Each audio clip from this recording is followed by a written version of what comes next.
are we doing, people? How are we doing? We are back live. We are back live on the Sarcasm City TV YouTube for the first Manchester United Arsenal podcast of the year.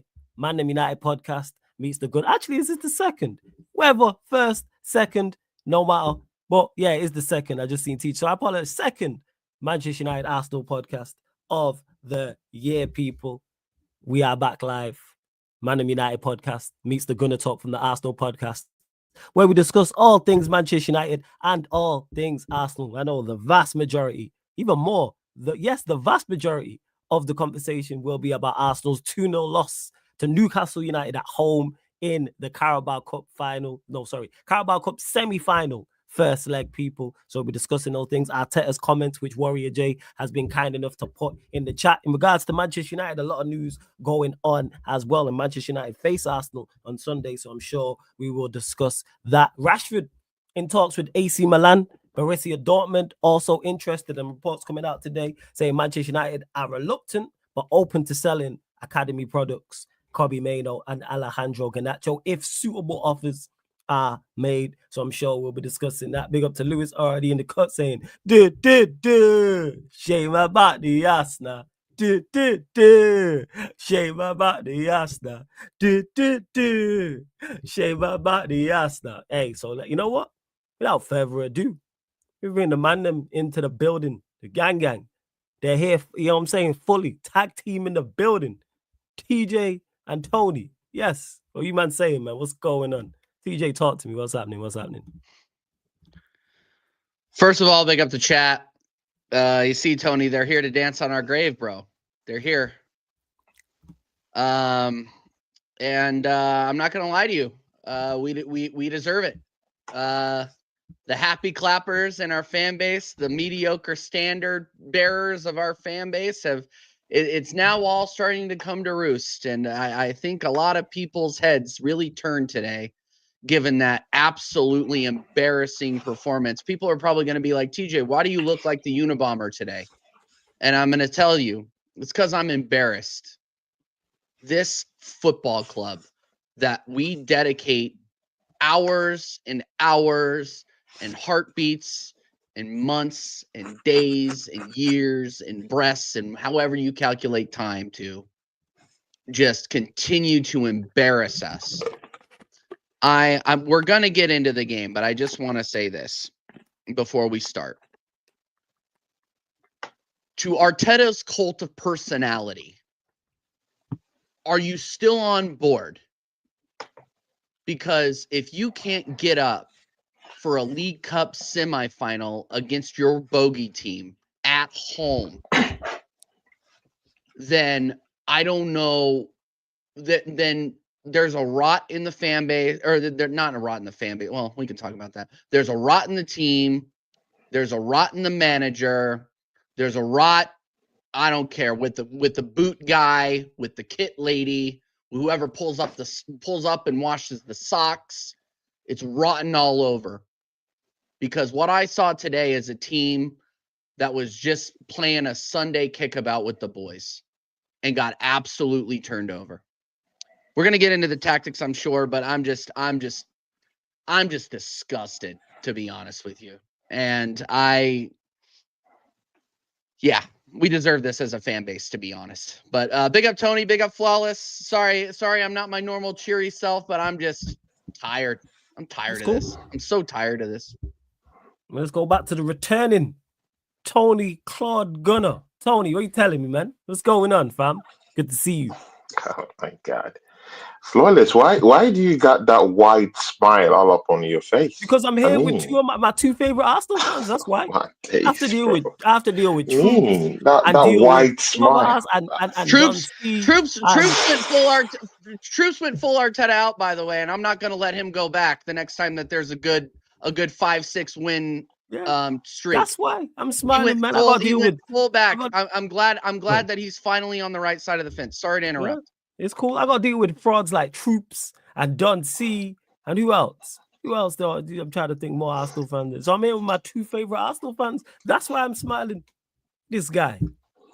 Crazy. Yeah, guys. Yeah, big up to TJ, of course. My guy, our brother, back again. this week. Of Back course, again. Flawless, man. Big ups to you, man. We're back again on this one. See you guys. Yeah, you're welcome to the show. I mean, there's nothing much I could say, with what's going on right now. Of course, it's just the intro. We'll get into the matchup later on. Mhm. But I mean, guys, yeah, I mean, every Arsenal fan, everyone knows me. I've been very clear with this position. I'm Arteta out. I've always been Arteta out. You know, even if I've been saying that this team might get somewhere, it's because we've actually challenged City back to back. So I felt that there'll be something that maybe might change this season. But the stars have dimmed yet again, and it's a usual Stars have reoccurrence dimmed. that they've dimmed. I mean, the lights Hashtag are the out, stars have dimmed, bro. people. The stars have I dimmed. mean, It's They a the don't lights cloudy. are lie. It's out. a The cloudy stars have night. dimmed. I mean, Flo. Hey, that's Cloudy everyone. night, bro. the stars have dimmed. So that's the position we're at right now, and it's so painful. I Yo, mean, Tony just Silvestri, see you guys. Yeah, today's game was the most excruciating. I mean, Flawless can laugh, man, because he deserves this laugh. I'm I mean, laughing at the he stars. deserves I'm it. laughing at the I stars mean, he of dimmed. You know deserves why, it. Tony? Because Tony, you don't understand. You see, when you're not here, things you say get brought up, and like you're a fan favorite All on the the channel. time. So They things you get say when you're brought not up here, all it the gets time. brought up all the time. All the time, people will say the stars have aligned, the stars have dimmed. How about that? You see, yeah, like you are Justice a for walking, talking Kai, which catchphrase. we'll address Justice as for Kai. well. That's why I'm laughing, because I know I'm going to see tomorrow. Yeah, the stars have dimmed. Where's Shout the out to Tony. justice? Where's the justice? See you guys. Any Arsenal fan, yeah, who is down here, I mean, in the Tony's chat, taking yeah, it and slow. you know, and you like what is going on. I mean, you like what you watched today. Well, good luck to Honestly, it you. was excruciating. Me, I'm a guy of opinions, even on my own channel. I like people having their opinions, but I mean, man, I think it's time with that, you know, checkmating those opinions right now. I mean, in front of our home fans, in front of our home fans, TJ, in front of our Yeah. home fans. hmm Newcastle come from Northumberland, yeah, and do that to us right in front of our home fans. I mean, we'll get into that later on, but you guys just smash up the likes,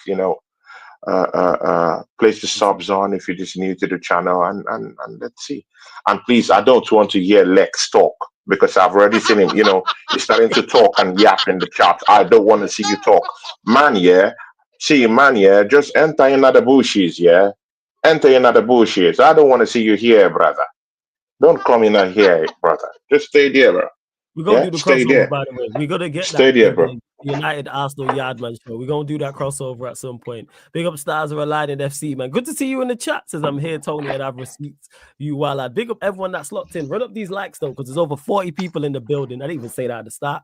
Hit the like button. There's over 40 of you lot in here right now. Let's get up to 40 likes. Share across all the socials as well, people. Make sure you share across all the socials. That's me flawless at Sarcasm City TV, and hit the subscribe button. Even though the lights have dimmed, they shining bright on Sarcasm City TV and Tony Claude Gunner TV and TJ Warren TV. So make sure you subscribe to both of these magic. They are not shining bright on my channel. That for free. They are in terms, not Arsenal, but in terms of success and your In live terms viewers of and numbers yes, and subscribers. they're They great. shining bright, but all right, it's only one place to stay.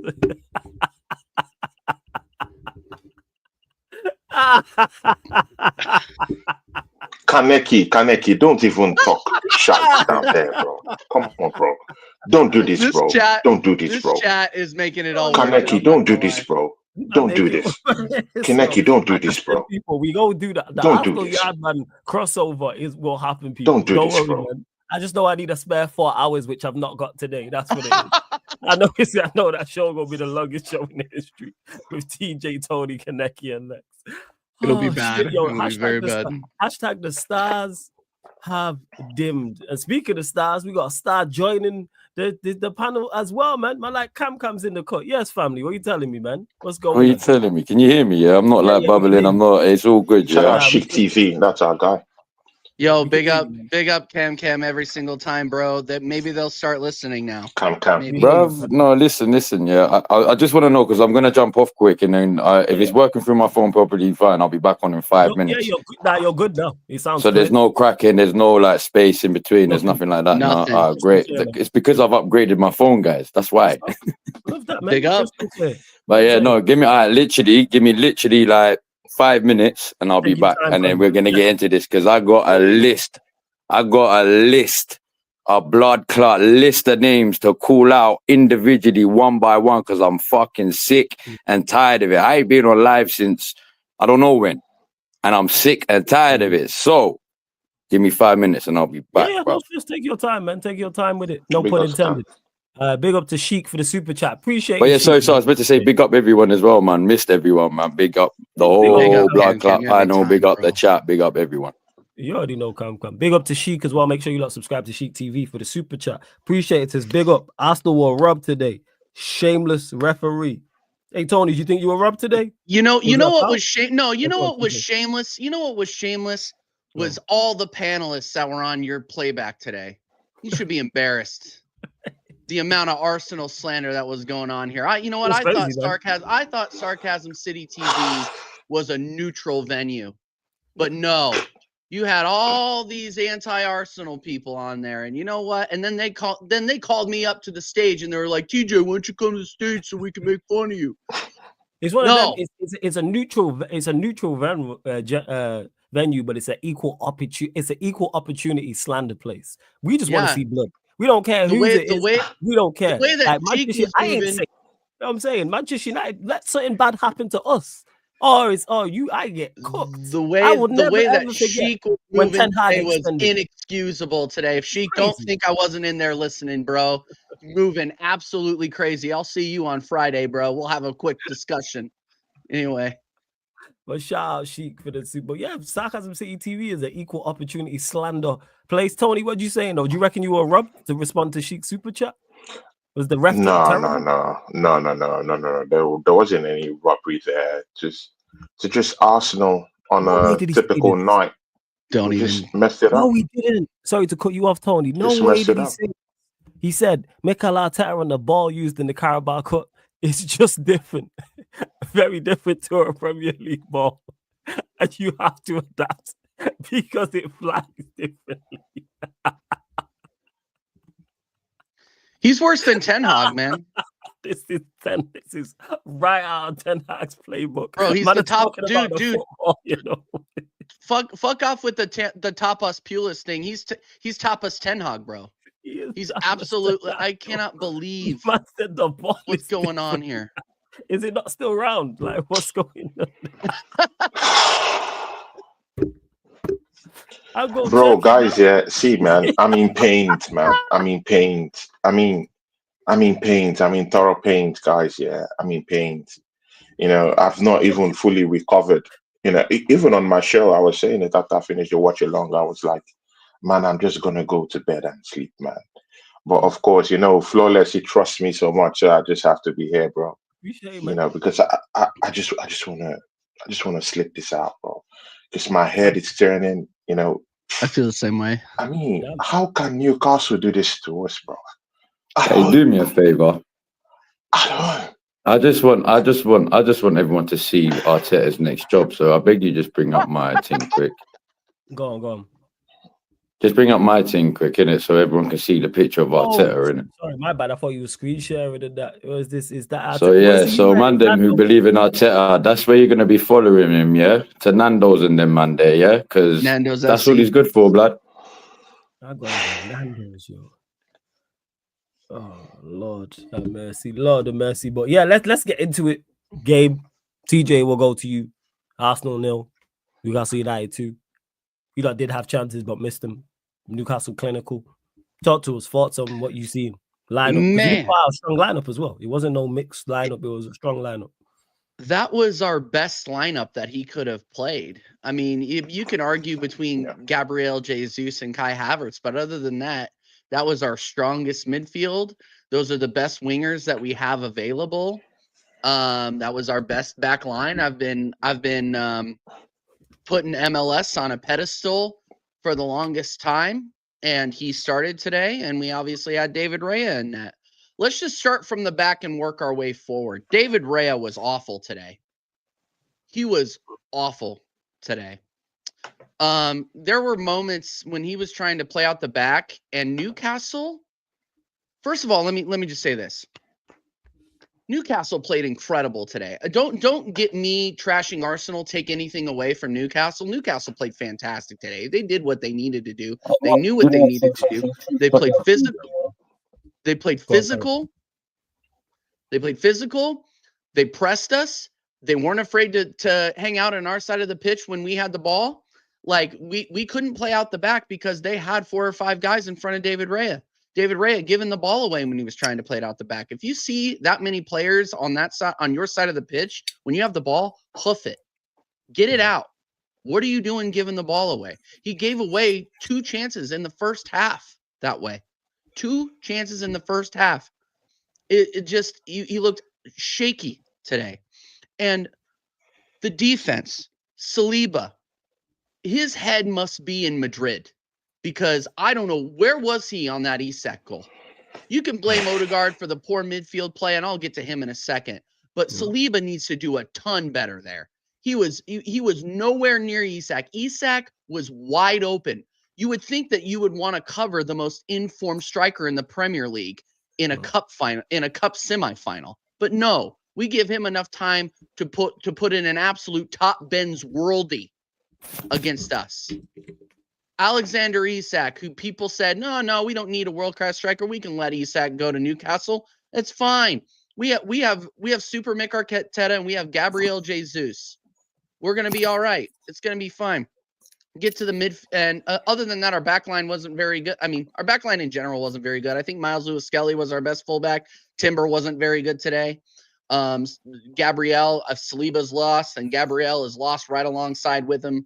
They are Dal said this during the match reaction. Shout out Dal, and I'll say it again. They look like a shell of themselves from last year and the year before that. Their confidence is absolutely shattered. Just quickly. Yeah. Like, obviously, I'm on the streaming thing. I'm more like that, but I'll jump on every now and then. I've had enough of talking about the same shit, and I haven't been on stream. I don't even want to talk about the match, bro. I'll be so real with you, yeah.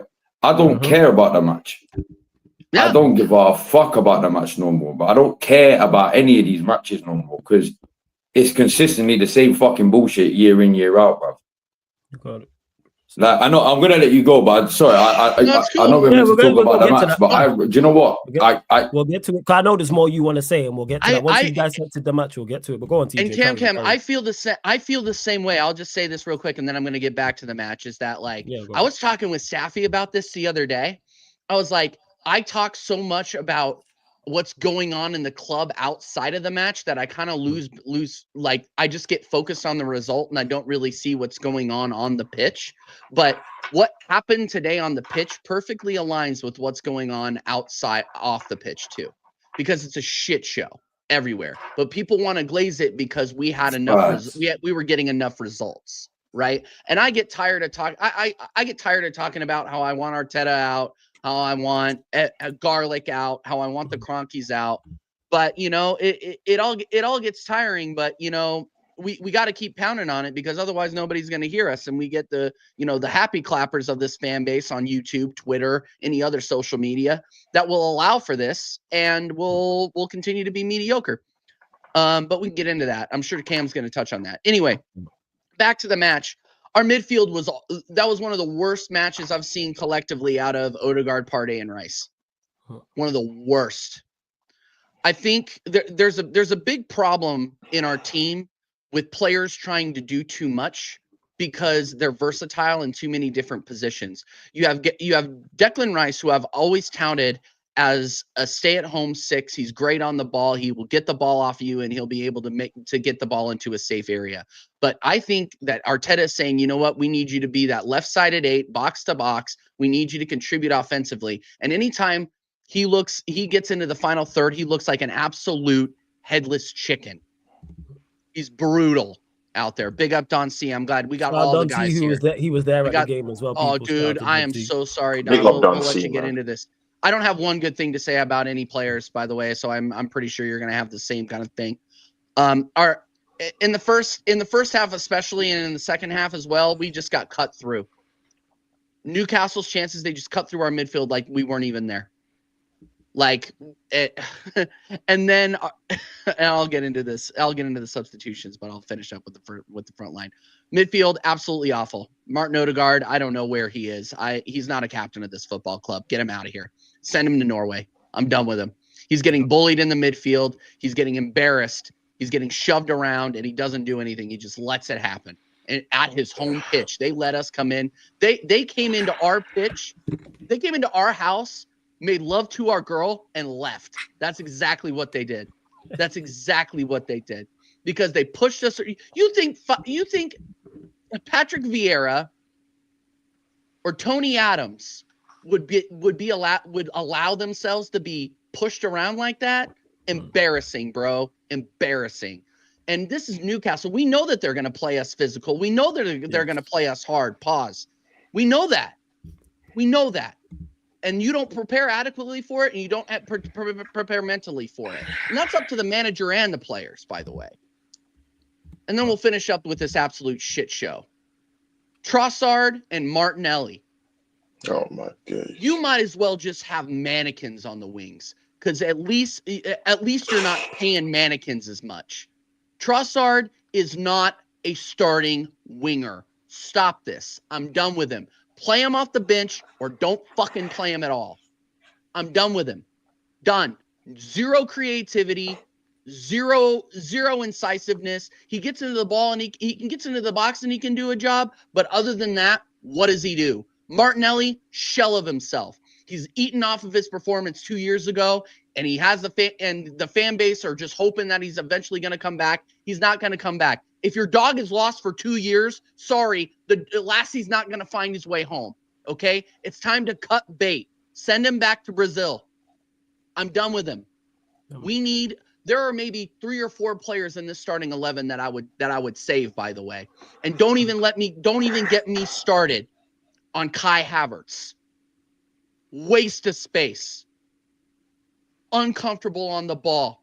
Galloping around the pitch looking like he's going to do something. He does absolutely nothing. And then when we're not doing anything, our genius manager decides that he's going to make subs at 60 minutes, and he subs off Thomas Partey and subs on Jorginho. The offensive dynamo in the midfield, Jorginho. And he moves Kai Havertz over to the right, Martinelli to the left, and Jesus up top. This is where we're at, people. This is where we're at. 2-0 at home. I was told this squad is top 5 in Europe, by the way. Yeah. Squad is top 5 in Europe. I think that we are probably the most overhyped, overrated group of players playing in this red kit that we support. And I'm just disgusted by it. If you can't get up for a match at your home pitch against your bogey team in a semifinal for a club that wins trophies or should be winning trophies year in and year out, and you're on a 5-year trophy drought, and you turn in a performance like that in front of your home fans, heads need to roll. Heads need to roll. But big up, again, I'm not going to take away from Newcastle. They played extremely well today. Lewis Dunk, fantastic. Shar, all of them. Isak, Gordon, they did everything that they needed to do. They were great. They were great today. You got to tip hats off to them. But man, I want to pass the baton to Tony and Don because I'm just tired. Cool. I'm Tony, tired. we'll go to you. Thoughts on and big up to Don C in the who's there. We'll get to you in a second. Big up to Don C, man. Tony, what you saying, man? Thoughts on the game? See, I'll just start like this. First of all, TJ, I don't really think Newcastle played that great for me. I don't really think they played that great. I just thought they did the basics. And when they got their goal, just went back, sat back deep, and got what they wanted to do. Walk away with the win, and that's all. It's simple, easy. They didn't have to do much. In the whole play, 31% of the ball possession. That's all they had today. Arsenal had 69. What do we do with it? So, but again, we throw that away. First, number one thing, Mikel Arteta. I mean, last season, after last season, you came out, you said, hey, you doubted if you could continue with this. Mikel Arteta, if I were you,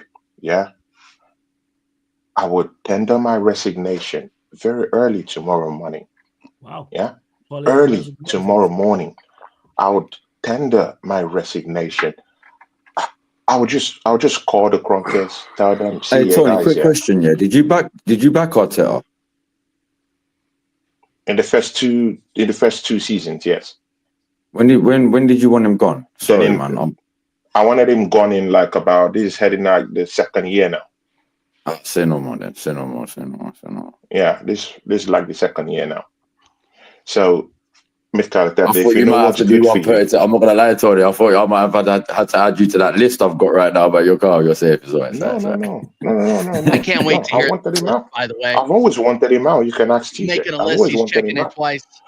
Say no more. See you guys, yeah. Mikel Arteta, tender your resignation tomorrow morning. What happened today, no Arsenal fan should be seeing it. I mean, I've been following this club since the 80s. See you guys, yeah. Mikel Arteta, see, this is it. Enough is enough. Enough is enough. Tender that resignation tomorrow morning and get the F out of this football team. I don't want to see that guy down here again. He has messed up everything. I mean, you come into a semi-final of the first trophy of the whole season, and then you give that shitty performance down to the Arsenal faithfuls at home. Have we got no shame? Every one of you who have supported this manager, I mean, it's good if you've given him time. I hear you. He needed time to build. But man, he has taken this team to where he can actually take us to. And this is it. This is where he has taken us up to. It has to end. Stop the rot. If there's any doubt, anyone who is watching here, that you've ever had any doubt about this manager and you say, hey, let's just give him a chance, let's keep going. Let today's performance be the basis to which you get up, you stand up and you say, you know what, enough is enough. Just let it go. Let it go. Just let it go. Let it go like frozen, bro. Let it go. Secondly, I mean, guys, no one is actually probing and talking about Martin Odegaard in the way that should be talked about. I mean, Martin Odegaard kept giving the ball away time without number. I mean, I saw nearly up to 5 times this guy gave the ball away today. And that's supposed to be the captain of my football club. That's meant to be the engine room of my football club.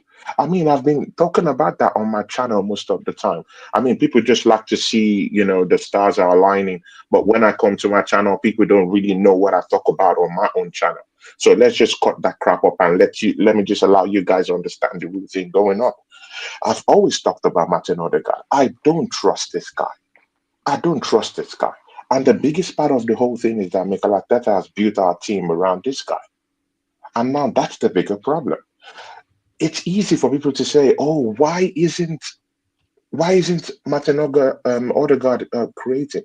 How about several other players in the team? Why can't they also create too? Why must we build this team totally around Martin Odegaard that every other player around him can't even create? I mean, look at Declan Rice. I mean, TJ, you're culprit of this. You've always supported Declan Rice. I'm sorry, man. Of course I have. Yeah, of course I've supported Declan Rice. Let's cut that shit, bro. Let's cut that shit, bro. He's not good enough. I recognize the profile player that he is. He's not good enough. He's a good 6. In the second half, Declan Rice was one of our better. Bro, in the second half, Tony, I'm really sorry for cutting you off. Declan Rice was one of our better players in the second half. Yeah. What did he do? Which isn't saying much. The whole team was shit. Yeah.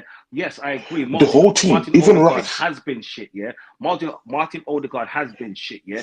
Just like fucking 8 of those players on there fucking tonight. We had a young man named Skelly, yeah, which was the best player on the fucking field. And Thank you for saying that. For Zinchenko, the fucking pussy. As soon as he came on, yeah, I took a fucking video and I sent it to Flawless, yeah, and I was losing my fucking shit, yeah. And the thing is, people would have still talk about Declan Rice. That's what I'm saying. We have a man like Martin Odegaard, yeah. You're saying the team got built around him, yeah. With all due respect, Tony, yeah. He's our number 10. He's our most creative player, supposedly. So the team is supposed to be built around this motherfucker, yeah? Yeah? I don't blame none of those players tonight. I don't blame fucking Havertz for that miss. I don't blame that piece of shit they call Martinelli for that fucking miss. Instead of cutting in on his fucking left foot and fucking banging it bottom left, the one-footed piece of shit, yeah? I blame that fucking terrorist they call fucking Arteta, yeah? Flawless, put that sign up. So I'm going to say something kind of mad now, yeah? You see terrorists, at least fucking terrorists have a plan of attack, yeah? What the fuck does this pussy have? Tell me, yeah? I'm sitting there, big on my brethren for getting rid of the ticket, yeah? Enough respect for that, yeah? But I'm sick and tired of the lineups that come out. I'm sick and tired of my man can't even fucking pull out a full formation, yeah? A full formation. Yeah, David Raya had a bad game last week, right? He was giving the ball away. He done the same fucking thing. The goal that came was from Saliba, which also had a fucking bad game. But yet you play him. The thing is, you're supposed to play people on fucking form. Yeah, I'd rather Kivior go in there because at least we can say we had an inexperienced centre back. Yeah, but then guess what happens? We still keep with the same fucking 11. Yeah, supposedly one of our strongest 11s. Yeah, that we have that is fit. That do what? Guess what? Let me show you something else. Yeah, we have that pussy old Sterling from West London here on our fucking bench. Yeah, and my man didn't even bring him on. He brings on fucking Zinchenko. Yeah. Zinchenko. Why is no one talking about that shit? Hey, Don, can I ask you a question? How do you feel about the fact that we brought in Raheem Sterling as this last-minute big splash loan signing, but he won't bring him in the last 30 minutes to play right wing? Instead, he shifts Kai Havertz over to the right. Because he's a wanker. Yeah? He's a fucking wanker. What I'm trying to say is that, you know what, yeah? You bring in a player, yeah? With Raheem the Dream, yeah? Pound Sterling, yeah? What the fuck does he do, yeah? He gets kettle minutes. If you've ever boiled a kettle in your life, yeah, you understand why I'm saying that, yeah? It takes 2 minutes to boil a kettle, right? And my man can't even play those kind of minutes, yeah? These are the fucking games you play in. This is what I'm saying. If you want him to go back into fitness, yeah, these are the fucking games you play him. And guess what, yeah? We don't play him. And who do we play? We fucking put that piece of shit on the right, yeah, with no fucking pace that can't even head a goal. And this motherfucker, yeah, you know what, Tony, yeah? You know I've got enough respect for you, yeah, but you're the one that said he was a key. What the fuck is he unlocking? Talking about Kai Havertz. What the fuck, bro? Yeah, no. He's your highest goal scorer. He's your highest goal scorer. No. He's your highest goal scorer. It's the best among the pile of shit we have down there, man. No, where is the guy scoring goals? No one. Big up Lewis. Completely no one. Where would we be without Kai Havertz goals this season? It's the best among the pile of shit we have there. And I'm not saying he's the best player. I'm not saying he's a good player. I'm just saying we have more trash that are more trashier than Kai Havertz in the team. That's all I've said. Our front three today was all trash. Our front three today was all trash. Yeah, but how many of them have 10 goals this season? That's all I said. Yeah, Havertz, right? Jesus, right? Sterling, Martinelli, Trossard. All of them are shit. Odegaard, yeah? That's 6 fucking players, yeah? And people want to talk about Declan Rice. Declan Rice was arguably, yeah, our best player in the second half because you know what? He took it on his own emphasis to attack, to at least run forward, to show some spirit, to try and get the fans up. Tell me what other fucking player did that? One other player. I mean, he was just. Emphasis. Go on. Even Rice, this thing we're talking about Rice, don't sit down here and act as if Rice have been producing scintillating performances all season. I mean, if he gave up something today, has he been giving up something 2 games ago, 3 games ago? I mean, you can't say that. Yeah, he tried to engineer something, but he was looking at balls to no targets. I mean, Okay, how many I'll give it times away. did But those? what is How what, many times what did those balls even get to the to Kai Havertz? bruv, what How okay, many times did it what get can to the Havertz do striker? apart from No, it tapping got and to the bullshit striker a headers? few times, and it bumped off of his freaking chest when he had a wide open net on a header. He's a shitty striker. We know that. I've not argued about And that. how I've is he not not? Then what counter is argued that. I thought he was our leading scorer. So now he's a shitty striker. I've always said he's a shitty striker. I've only said he's the best pile among the bunch. That's all I've said. He's still not good though, even though he has your He's highest still goal not scorer. good though. So I don't know Our why highest goal anyone scorer, I would think, is want to Rashford. attack me with that, bro.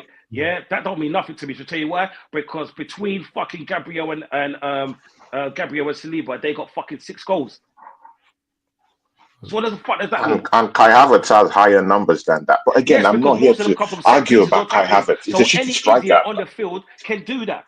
Any idiot on the field can do that. If you play Saliba in fucking number 9, he could score the goals that fucking Havertz has done. Furthermore, I've seen fucking Saliba score a banger for Arsenal. I'm still waiting for Havertz. I've seen California, that pussy score a banger for Arsenal. I'm still waiting for fucking It's Havertz. true against City, Havertz, yeah. if it's not a tapping or a bullshit header, yeah, what the fuck is he gonna do? Yeah, he has a perfect opportunity of scoring today. Hey, Don C, He don't Yeah, worry. he messed it up. He messed it Kai up. Havertz scored a banger against Bolton. Go on, Bolton. back your dog, back your brethren. I'm tired of it, bro. Do you know the funny thing is, yeah? When you see it live, yeah, you see what kind of donkey shit that he's fucking doing, bro. Yeah. For those that don't know, Don C was there at the stadium today. Yeah, man. Sorry, I had to watch that, bro. Go on, It's Tony. painful. Carry on your final thoughts, and we'll get to Don C's thoughts on there, and then go. Yeah. So really, yeah, I just really felt that Martin Odegaard was giving the ball away lots of times in the middle of the park. Personally, I didn't really feel Declan Rice the way people are feeling, his play today. I didn't really feel anything because we were just with that ball, 69% of the ball possession and doing nothing. I mean, yeah, you're crossing the ball, but who was the target? Who was the person you were passing these balls to? I mean, how many shots on goal did we have? I mean, if you check the goal scoring opportunities we had, very drab. Nothing was there. We didn't engineer anything. Newcastle were the ones that had clear-cut chances, and they used those opportunities to score goals. And that's just what they needed to do. Create opportunities, want to get the goals, sit back and defend. They even defended more properly as a unit today.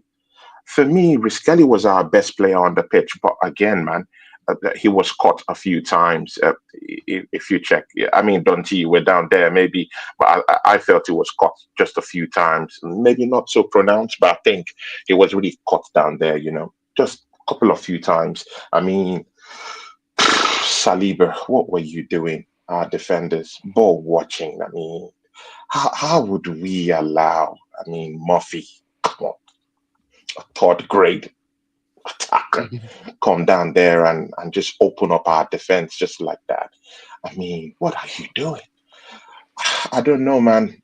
Saliba, if that's the performance you're going to go dish out at Real Madrid, well, good luck to you. I mean, don't allow these rumors turn your head. I mean, sit down, relax, play football. Let's see what you're doing.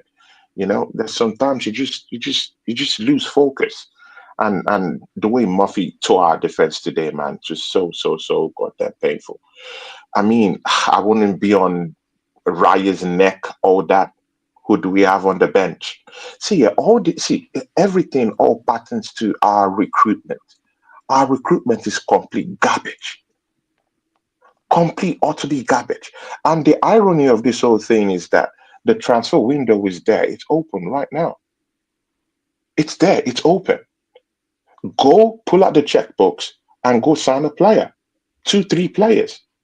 Trossard, a complete mannequin down there. I mean, I'll steal that word from TJ. Complete You're more than man welcome kid to it. out That's there. fine. Complete stinker. I'm surprised no one is talking about these things, like the Talk about it, players Tony. on the That's why you're here, fringes. man. I You're mean, here to talk Gabriel about it. Martinelli, yeah. I mean, he made a few runs. Everyone is praising him for making a few runs. No, I'm not going to praise players because they stepped up today or gave a little bit today. No, I'm going to criticize them because for a trail of about 10, 15 games, I've not seen them show up. Yes, Martinelli has scored some certain kind of goals. I get that. But apart from that, did he score a goal for me today? No, it's shit. So why are we giving him the kudos that he ran up, he conjured some certain kind of chances? I'm not about all that. Score me goals, get me. See, big time players bail their teams out when they are in serious positions where they need bailing out. Declan Rice didn't bail us out today. Martinelli didn't bail us out today. Gabriel Jesus didn't bail us out today. The person we've built this team around didn't bail us out today. We have a big problem in our hands. We can solve it if we go down to the January transfer window. But first of all, this manager needs to leave. That's the first thing. If this manager doesn't leave this football club, nothing works.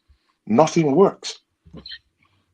So, I don't know how to say this clearly. This manager has run this club to the ground.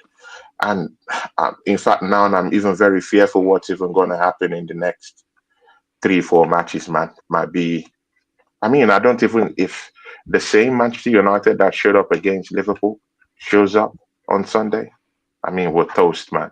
And again, Bukayo Saka, everything has been exposed now. Yeah. Now his goals are not there. Now his assists are not there again. The team is completely open. We're just completely left open right now.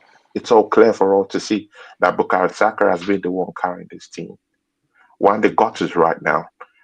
This is a big shame, big disgrace. I've never been disgraced as an Arsenal fan before. I take every other thing under the chin, yeah, but this is the most excruciating and painful, surgically painful.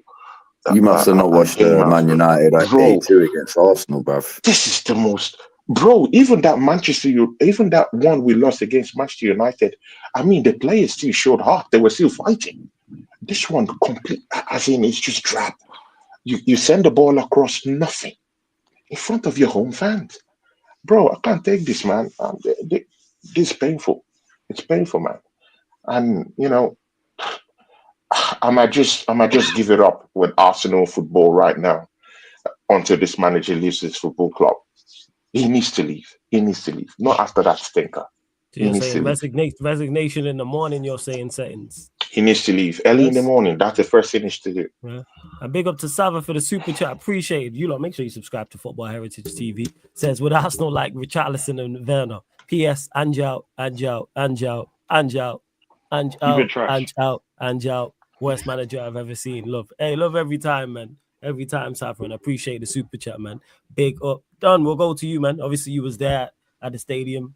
You sent me the video of when Zinchenko was being substituted on as well. So yeah, thoughts on the game from inside the stadium, and what was the fan base like? Like obviously during the game 0-0, then when it went 1-0 to Newcastle, 2-0, and towards the end as well.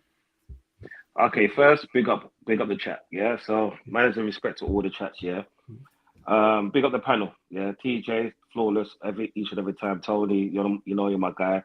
Cam, big up. Yeah, it was utter shit. But yeah, let's go to the players. Yeah, David Raya. Yeah, bullshit. Skelly, Badman, Saliba, Pussio, Gabriel, my defender, Timber, assured. Declan Rice, better second half. Partey, Bossman. Yeah, fucking Martinelli. Oi. There's not enough words I can say about that. Man just laughs, man. I just want to get the fuck out of my club. Trossard, when he leaves, he could take that pussy with him, and that bridesmaid fucking Zinchenko, yeah, and Havertz, right? Havertz, yeah, get out, yeah. Do you know what? To be honest, right? It was a very poor game. Right? We're just lucky that fucking Bruno wasn't playing, because if Bruno was playing, yeah, add another 2 goals to that. Yeah, what I saw today was piss poor. Right, in the first half, I thought I was in Newcastle again. Yeah, I thought Newcastle was the home team. The way they were bossing the midfield. The thing is, yeah, the way the way they got through one middle, yeah, all I was waiting for was 1,000 bottles of fucking baby oil. This is what I'm saying. That's how fucking bad. Get the banner back out.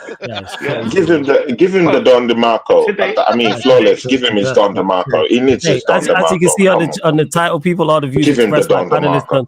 All the views expressed by panelists on Sarcasm City TV are not always the views of Flawless on Sarcasm City TV. No, this Look at this jazz guy, man. This fucking jazz guy. This is my view for what I fucking saw today. Yeah. Go. I'm sitting there thinking, what the fuck is wrong with you guys? You know, at home, yeah. Fair enough, it's a fucking Carabao Cup, yeah. Do you know what? Yeah, a cup's a cup right now. This is what I'm saying. Man's starving out here, yeah. And Arteta has fucking given us scraps. It's like going into the desert and trying to fucking find water. Yeah, it's not. Bruv, yeah? I'll just take breadcrumbs at this point, bruv. Fucking playing, what is it, hopscotch on the fucking sidelines, right? All this, all the antics is really good when you're fucking winning, innit? Yeah. But then when you put out a fucking 11 players, yeah, to give us that bullshit, right? For the home fans that are there, and then I've got other fans that's trying to argue with me, thinking, "Oh no, do you know what? Yeah, do you know what, man, mate? Just don't go so hard on the players." This is what I'm saying. Why do you have to be so provocative to them? Are you fucking stupid? Are you seeing what I'm seeing? And this is what's wrong with Arsenal Football Club. Yeah, it's bad enough that we got poor fucking footballers on the field. Yeah, we got bullshit fucking fans in the stand. Yeah, and that's the whole culture of Arsenal. Yeah. It's like this, yeah. It's okay to just be a part of it, bro. It's okay to just hug. It's okay to have. Did you know the funny thing is, yeah? Hey, Flawless, 2 weeks ago, yeah, I've got to set up for this shit. 2 weeks ago, yeah, I said to you, if Zinchenko wants to stay in our fucking club, yeah, give him Gunnosaurus's suit, yeah, and make him fucking say hello to the kids, yeah. Do you know what the funny thing is, yeah? I saw him go to the touchline, right, yeah. Arteta is making Gunnosaurus to the clock end and say hello to the kids, yeah. Do you know what? Yeah, get this fucking pussy out of it, yeah. And then Arteta brings him on. Guess what, lads? We need a fucking goal. We're 2-0 down, yeah. We need a fucking goal, yeah. So we bring on Zinchenko, right? We bring on Zinchenko if we want a fucking goal. And instead of bringing someone on like Sterling, like, so do you know what? Like I say, do you know what? Yeah, he's making the right subs. He's trying to think, do you know what? Yeah, we're going all out for this match. Whether we concede another goal, at least he tried. You know what I'm saying? Because you know Arsenal, it's all about that trying. It's all about the hugging bullshit. You know what I'm saying? At least he's trying, yeah. But what the fuck is he trying? Yeah, I'm literally sitting there, pissed off. I'm standing there, pissed off, yeah, having other people around me thinking, do you know what, yeah, mate, yeah, it's okay, it's a football match, yeah, it's a football match, yeah, but where's your fucking passion? And that's the whole fucking thing. On the field, yeah, I saw 8 people that just wanted to hug. I saw 8 people with no fucking passion at all. And I'm supposed to sit there, I'm supposed to stand there and be like, yeah, it's okay. Arteta's doing a great job. Do you know what? Furthermore, get this fucking pussy out of it. Leave your set piece coach, yeah? Take your oranges, take your fees, take that pussy dog, yeah? Get the fuck out of this club, because you know what, like I said, yeah? Man like you, yeah, you're terrorizing my club. This is what I'm saying, yeah? And nothing like that. Apart from that one FA Cup through COVID, yeah, today it seemed like I saw COVID ball, because it seemed like no one wanted to fucking touch the fucking ball. It pisses me off even thinking about it, bruv, yeah? Me reliving it, yeah? The most fun I had about with that game, yeah, was afterwards talking to the fucking Newcastle fans. That's what I'm saying. I get what and then, man, they're just like, do you know what one pussy said to me? He said, you know what, yeah? It was like beating Tottenham. Brother, I almost lost my shit. I'm surprised you didn't chill him, yo. I almost lost my shit, yeah? And the thing is, yeah, it's Arteta that's fucking doing this. You know what I'm saying? Do you know what it is? Yeah. If you want to get rid of the steak, yeah, cut the fucking head off it. Cut the fucking head off it. Yeah, you right. 110%. Brandon's in the building as well. Big up, Brandon. Big up, man. You like Brandon, continue to big up. Like True Gunners Big up, TV. True Gunner. But sorry, man. But sorry, see, yeah. I have something to say. Of course, man. I'm having this feeling like the management won't support Mikel Arteta in the transfer window. 850 million. How much Exactly. Because why would they even trust this manager to even get any more money when they've spent So get rid of him. nearly about £750 million? I mean, for Not 5 one years more with red this cent manager, should be spent under this manager. Not one. they more wouldn't even cent. trust him. So Not that's one more why pence, I'm shilling, saying whatever. that I mean, the worst is yet to come, because he's not going to bring in anyone. And if he brings anyone, what's that? I mean, what are the chances? It's not going to bring in another shitty player. I mean, someone here said, why didn't he bring in Sterling? Sterling to do what? How are you sure Sterling isn't injured? I mean, yeah, of course, it's a substitute bench, but how are you sure it's not injured? Man Bro, we injured needed a his goal. knee We when brought he on was playing in Zinchenko. I don't training. give a fuck if you're injured. If you're on the bench, you're ready to play. It's Nope, not. you're not here to make up the numbers, bro. No, I Might as well know, put him. but I Got nothing mean, to we've lose. seen him Might as well come put in. him What in. has he done? He's done fuck all, nothing, completely shit. Okay, what has Zinchenko done? Play a back three. This is my fucking problem. Instead of trying to get that back four to play your fucking way, yeah, change it fucking up, bro. Play a back three, yeah. Take off a defender if you're gonna take off Skelly, yeah, and bring on Zinchenko. No, don't bring on Zinchenko. Bring on fucking Sterling, because it shows you at least trying to do something. Well, for me, I just really feel that the players are shit. The players are crap. I mean, it's clear to see. This was our best XI pushed out there. And again, that is a testament to his transfer window, to what he's done. Yeah, that's just it. If he brings in Sterling, he's doing fuck all. I mean, we've seen Sterling come in. He's done nothing. So that goes back down to our recruitment. Our recruitment has been bad. He made this recruitment. Tony, why has he done nothing? So it's complete garbage. I mean, I don't know what we're expecting from Sterling right now. I mean, it's complete garbage. It's not going to do anything. Definitely not the beast Marino. Definitely not him. Is he still? They've been mentioning that as you've been gone. Is he still? Definitely still a beast? not the beast Marino. He's not. Bro, he's no more the beast, man. He's not the beast no more. No. I mean, he's David, bro. He's David, bro. Not Goliath. Come on, bro. Yeah, these guys have pissed me off, bro. As well, we'll go to Brandon. We'll go to you. I know you haven't got long as well. Big up for joining. Appreciate it as always. Thoughts on what you've seen today, Brandon, man? Thoughts on the game? P45, clear your desk and fuck off. Yeah? Simple as. Simply put. Yeah, I've been saying it for fucking 3 years, Flawless. 3 years. And now the majority want to wake up. Yeah? Now the majority want to wake up. No. Trust your process, motherfuckers. Yeah? Trust your process. Yeah? Because there's very few of us. Obviously, all the lads on the panel right now have been saying it. But there's very few that have woken up until today. You know, I've been fighting these battles for fucking ages with top gooners. Yeah? Telling me that I shouldn't be blaming the manager. Why? The guy's had all the time in the world. We've given him 5 years. He came into the football club telling us it's a 5-phase project. Guess what, my guy? It's phase fucking 5. Yeah? He needed the money. He needed his own players. He's got all of that. He's signed 31 players as Arsenal manager. We have a 22-man squad this season, and every single one of them players, whether he inherited them or whether he brought them, are his players, because he either bought them or he gave them contract extensions. There are no excuses. No excuses. Right? I could go through that 22-man squad, and I could probably name 3 players that this manager has improved. Aside from that, they've either regressed or they just haven't simply got better. Yeah? I'm looking at players like Raya, for example, who is better. Ben White, who is better. Lucky, because we brought him in to play as a centre-back, and he ended up being a very good right-back. Saliba has got better. Yeah? Gabriel has got better. All these players that I'm naming to you are all in defensive positions. Now let's go to midfield and attack. Name me a single player other than Bukayo Saka that has improved under this manager. You can't name me one. Yeah? None. You cannot name me one. Right? Martin Odegaard is exactly the same Martin Odegaard that was at Real Sociedad. Yeah? No different. Everybody thinks this guy's the creative spark. He ain't creating fuck all. Yeah? Everybody thinks that this guy is the number 10. He's not. He never has been a number 10. Yeah? We're bringing in man like Mikel Merino to be our number 8.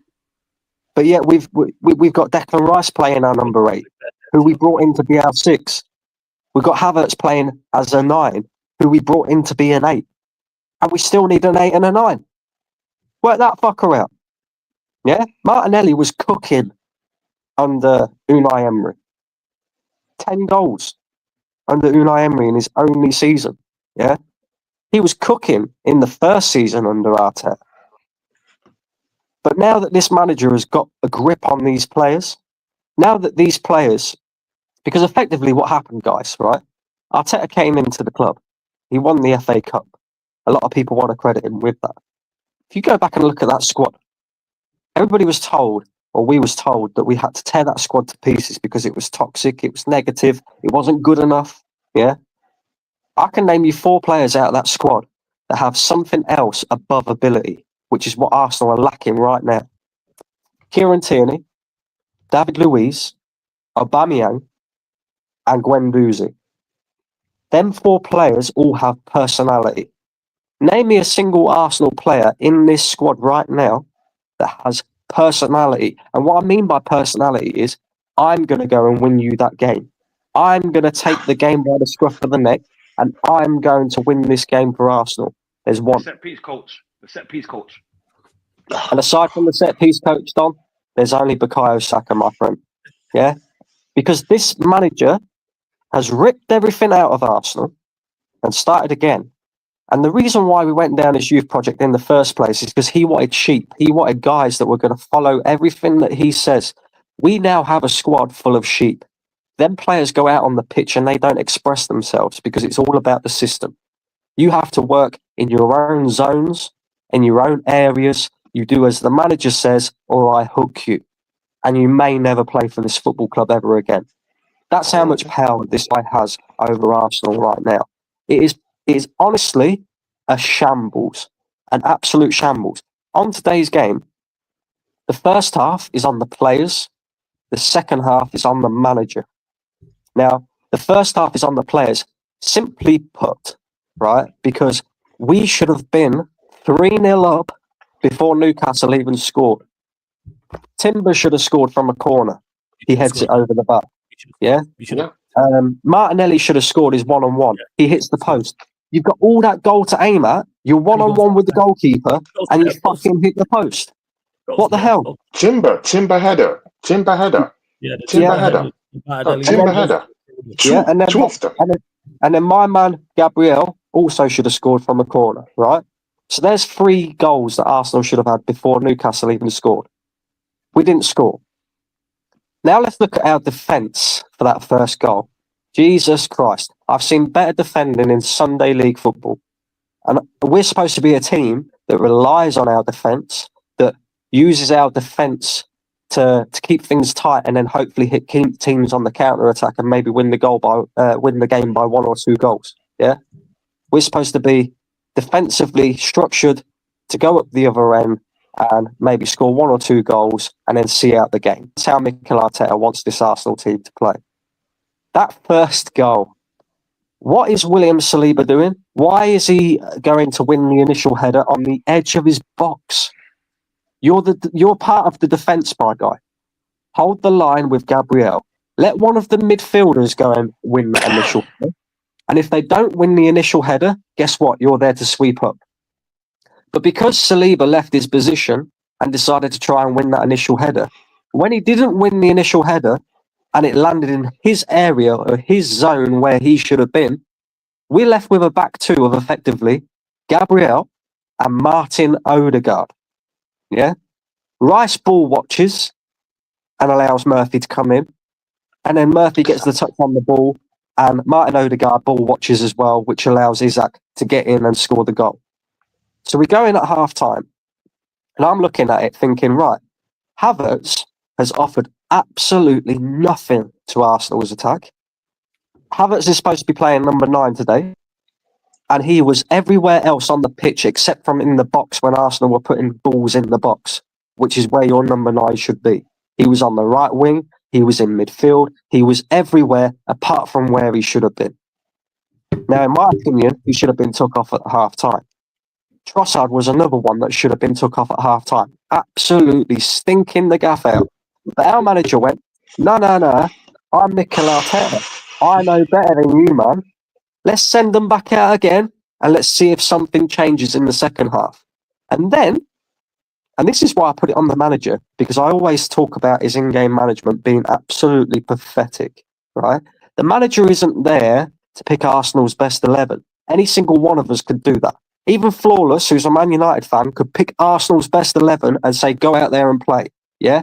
The manager is there to win you points when things are not going well.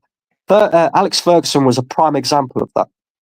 Man United would be losing a game, so Alex Ferguson would change it up tactically or personnel-wise, and it'd end up winning Man United the game. Pep Guardiola did it for City for the last 3 to 4 years as well. That's the difference between having a top manager and just a manager who's all right.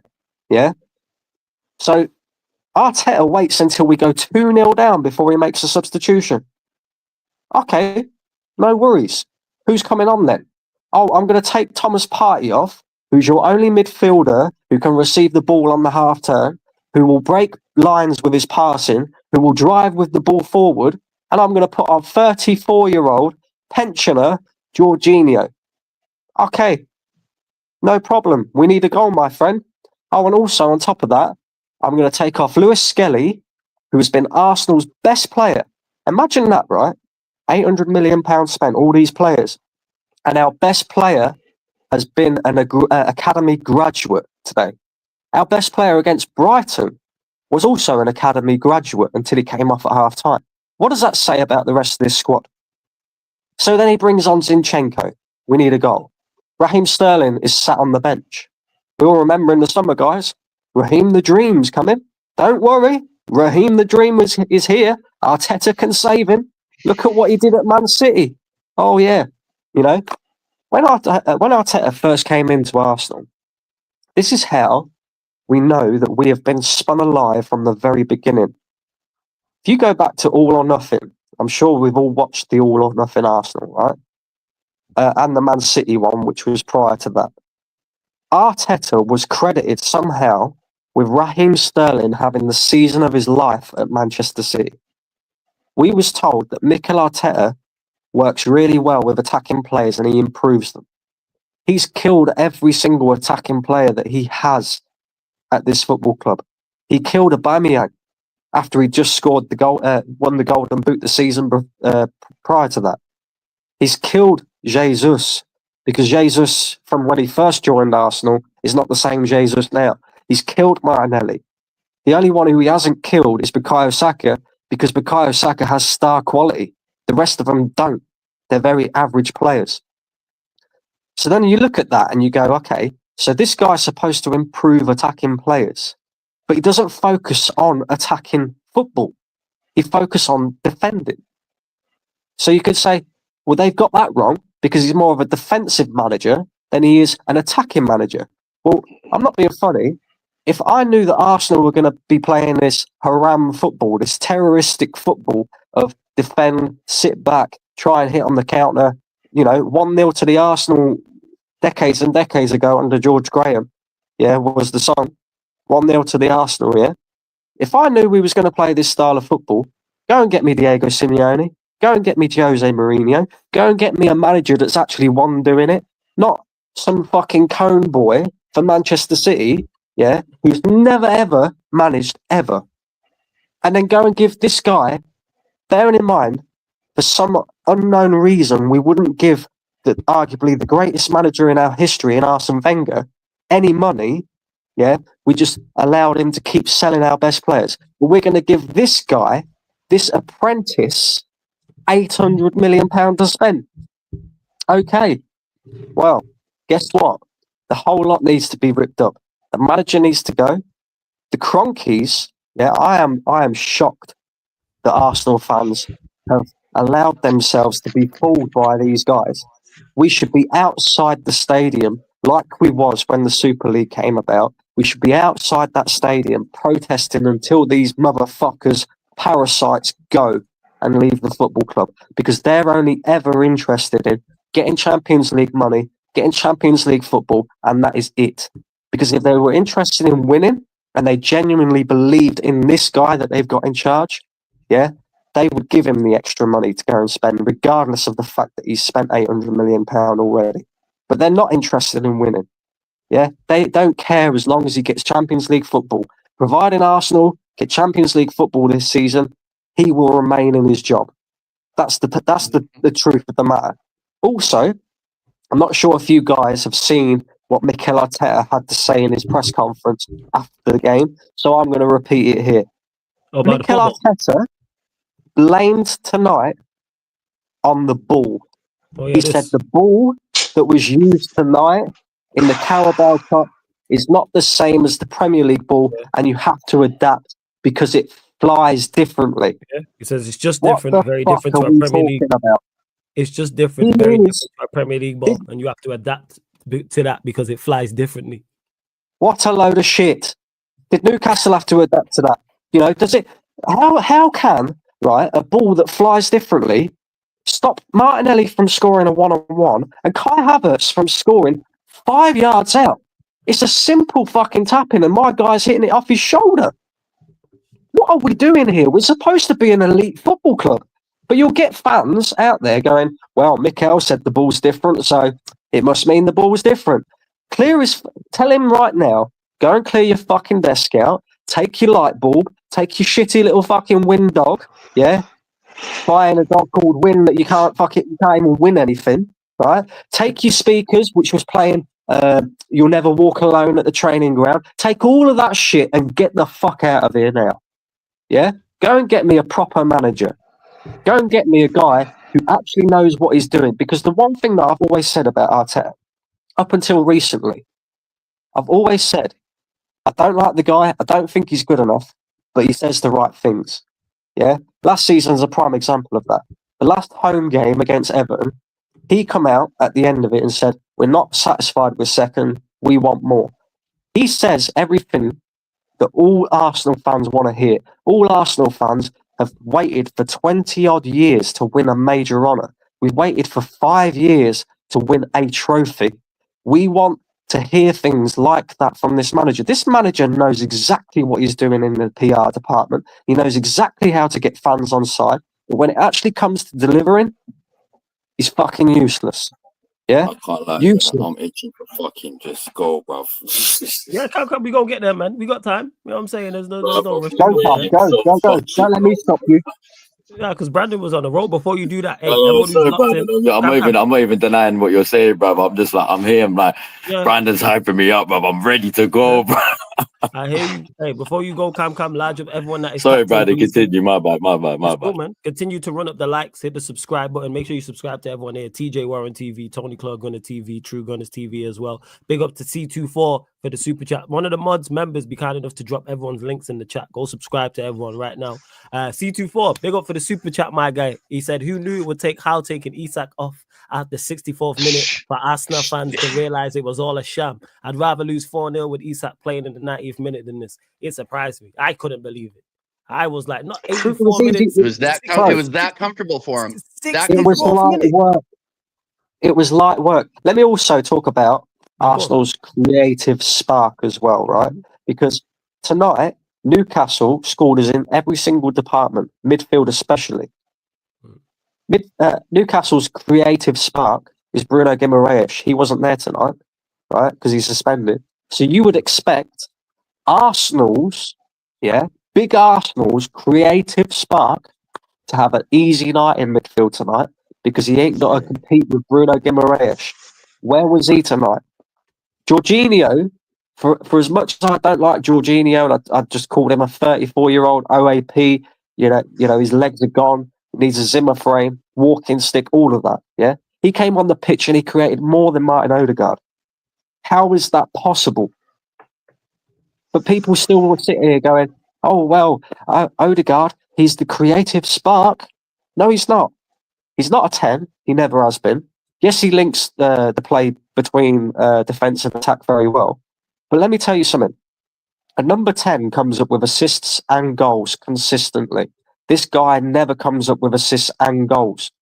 He does things off the ball and on the ball that look very pretty, but when it actually comes to the statistics, he doesn't affect the game enough for Arsenal. No, there's not enough We're impact. trying, Yeah, I hear you on that.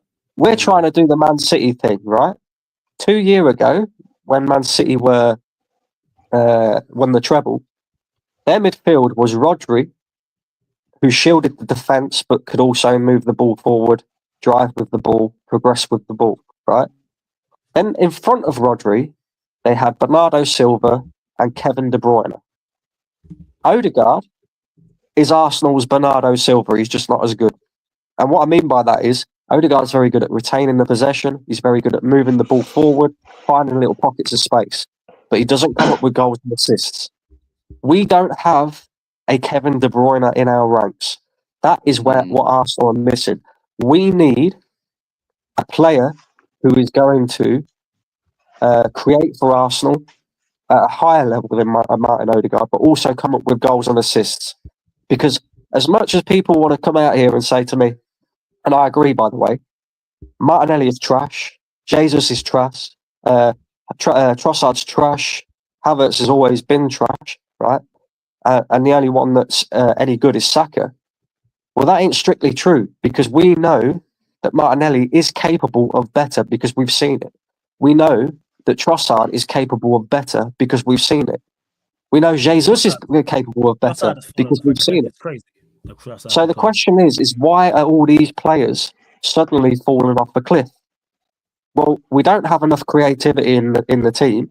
Everything's all system based. Every time Arsenal try and attack or counter attack, we always get ourselves into good positions. And I beg any person who watches an Arsenal game, watch this very closely. Every time Arsenal come against a team that sits 2 banks of 4, and tries to hit us on the counter, every time we get an opportunity to counter attack them, we get ourselves into a position and then we slow it all down and we move the ball backwards, sideways, recycle the ball, And this manager is on the sideline barking orders at these players saying, don't lose the ball, don't lose the ball, don't lose the ball, Everything's all about recycling the ball. So if you're going to do that, that's fine. But you have to have moments players in this squad. You have to have players that can stand up, take the game by the scruff of the neck and say, I'm going to win you this game. Arsenal only have one, and that is Bukayo Saka. And now that he's out injured, which was inevitable, it was always going to happen because over the past 5 years, every single Arsenal fan has been screaming, please get somebody in who can cover and create competition for Bukayo Saka, because at some point this guy will get injured. He cannot continue to play 50 to 60 games for Arsenal season in, season out, plus England international duty as well. Something is going to happen. We don't do that, and lo and behold, this guy is now out, probably for the remainder of the season. And that will have a knock-on effect for us. Not that we should be relying as heavily as what we do on Saka anyway, because with the money that's been spent and the time that the manager's had here, we should have more than just one player that Arsenal can rely on. But we don't. So he fucked up by not buying somebody who can adequately cover for him and provide him competition. He went out there, did the cheap thing. Oh, it's all right. We'll appease the fans by going to get Raheem Sterling, because at least we got somebody. We'll go out, we'll buy Havertz. And this is the thing with the buying players who could play in multiple positions as well. Why don't you just go out there and buy specialists, people who specialise in the positions that they play? Why have all these players got to play multiple positions? The simple answer is because then he can hide his fuck-ups. Because in reality, we brought Ben White to be a centre-back, but he was shit at centre-back. But because he can play right-back as well, we'll try him there. Oh, he's actually pretty good right-back. Okay, that's all right. That's hidden that fuck-up. We brought Rice in to be the 6, but he can also play the 8. He's not good enough in the 6, so we're currently playing him in the 8. We brought Havertz in to be the 8, but he was no good in the 8, so now we're playing him as an 9. It goes on and on and That is on mad, you and know, off. Brandon. That is crazy what you just said. Man said Also, we brought Rice in to play the 6. He ain't good enough in the 6, so he plays the 8. We brought Havertz in to play the 8. He weren't good enough to play the 8. yeah. Now he's playing And the you know 9. what the That's funniest mad. thing is? Sorry. You know what the funniest thing is, Flawless? We Yeah, brought go on. Havertz in to be the 8. Yeah. He's currently playing the 9. And Arsenal still need an 8 and a 9. Exactly. Believe that. Exactly. Right? Also, last point before Yeah, because I'll let other guys come in. Obviously, Yeah. Mikel Arteta has brought 11 goalkeepers since he's been Arsenal manager. God knows how many defenders. Right? We have spent over £200 million on centre backs trying to play at left back, or midfielders trying to play at left back. And currently, in this Arsenal setup, our best left back is Miles Lewis-Skelly, an academy graduate who's actually a midfielder that is currently playing at left back. And then if you take Miles Lewis-Skelly to one side just for a minute and just say who's our overall best left back, guess what, guys? Kieran Tierney is still Arsenal's best left back. Still. Exactly. See, guys, I mean, you talked about this Martin Odegaard stuff, see, I just really think that this creative spark, that thing we attached to it, I mean, it's ruined Arsenal. It's ruined many teams, I mean, just look at Newcastle. They have so many creators on the pitch. I mean, Mikel Arteta used to say something like, we don't need a focal striker. We just need to spread the goals abroad. Then why don't we spread creativity abroad? I mean, I saw this Newcastle team. I mean, Brandon, you said that Bruno Guimaraes is the creative spark of Newcastle. But I beg to differ. They have multiple players who could, at the snap of the finger, just create and conjure something in that Newcastle team. I mean, time with that number, I saw Gordon conjure lots of chances today with one split pass. Murphy just cut through presumably the best defense in the league this season, right? That's Arsenal, right? Tonali, split passes, it gets into certain positions. Even Willock, let's not even go to Joel Linton. There's multiple creators in that team. Why can't we have multiple creators in that Arsenal team? There's none. Because we do have multiple creators. The problem is that they're all injured. Who is the creator? No. Who is the who? Name the creator. Don't just say we have. Who do we have? Odegaard is supposed to be a creator, and Ethan Nwaneri is a creator. And Saka. Kyle Saka is a creator. Don't forget Saka. But he's down injured. Saka is down injured. Yeah, but also, this is where Arsenal fail in the creative department. Arsenal's team is so lopsided. Arsenal's team is so lopsided, it's unreal, right? If you remember rightly, Don will remember this because he goes to games, right? When Arteta first took over at Arsenal, before he'd even signed a player, I think we signed 2 players on loan or whatever it was, right? And he inherited the squad. One of the biggest problems that we spoke about was how everything used to go down Arsenal's left-hand side. It's always to Aubameyang. Nothing coming from the right. Nothing ever came from the right in terms of our attack. It's gone full circle, guys, because nothing comes from the left. Everything goes up and happens on the right.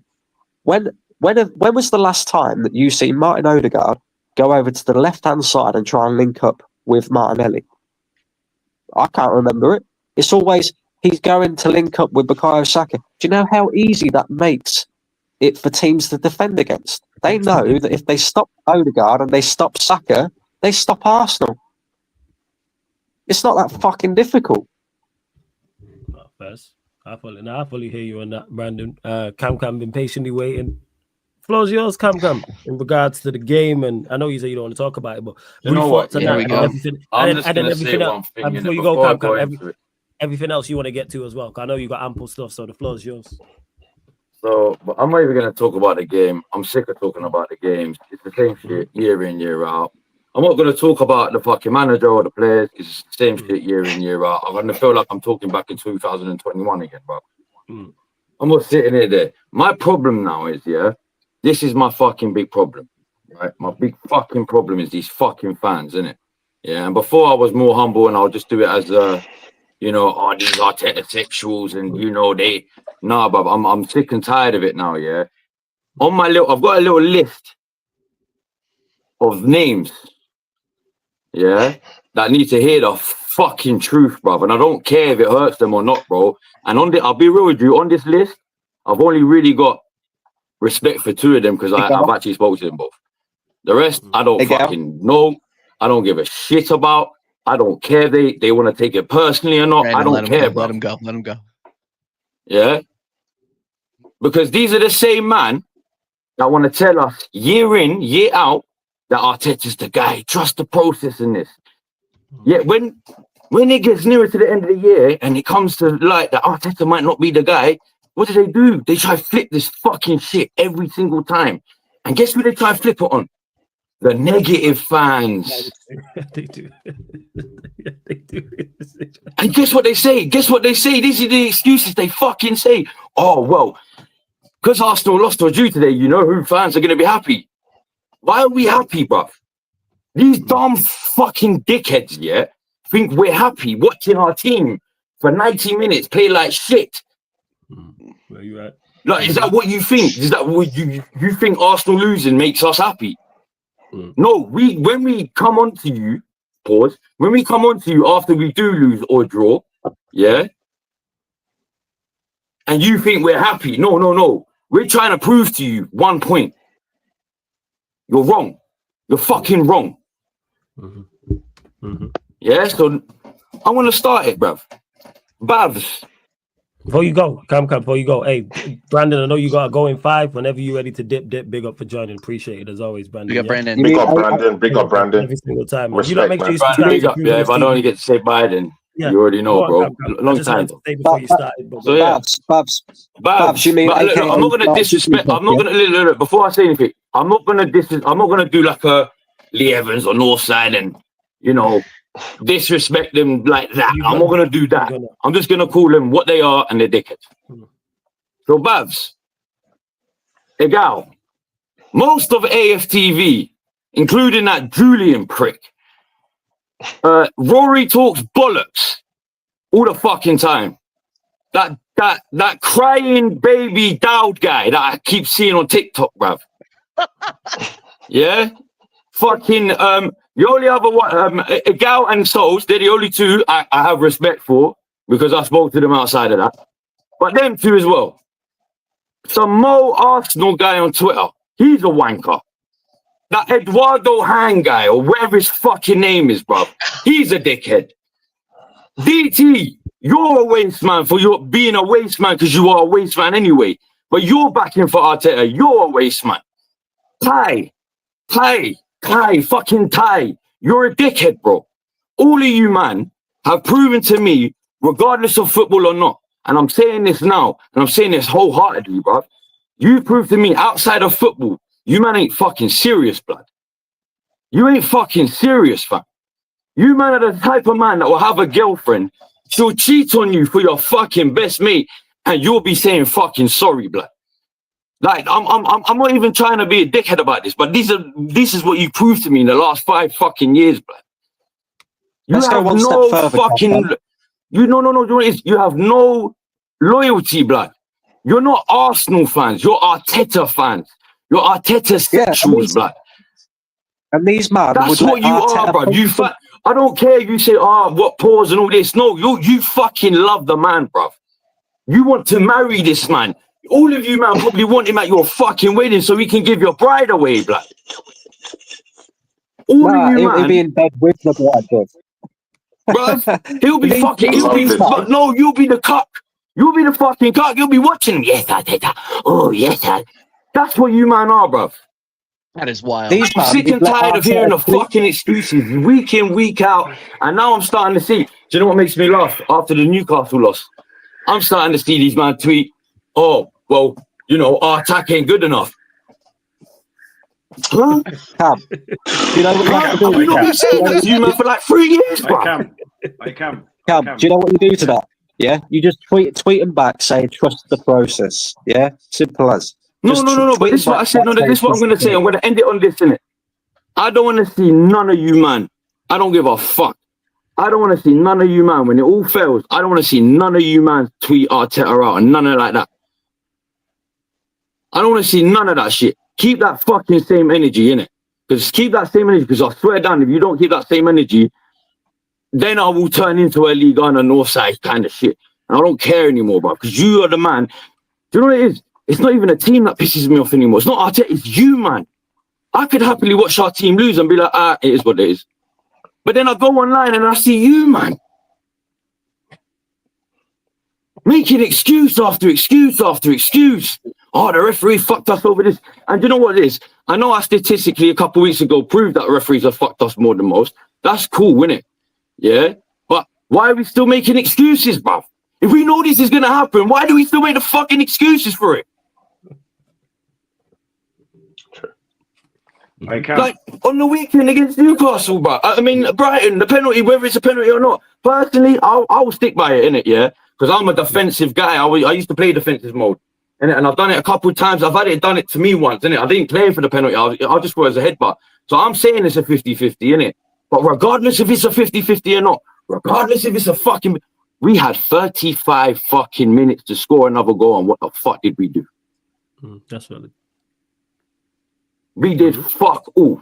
And these are the man that you was telling us when we signed, trust the process. He's the savior. He's this. He's going to bring the best out of this man.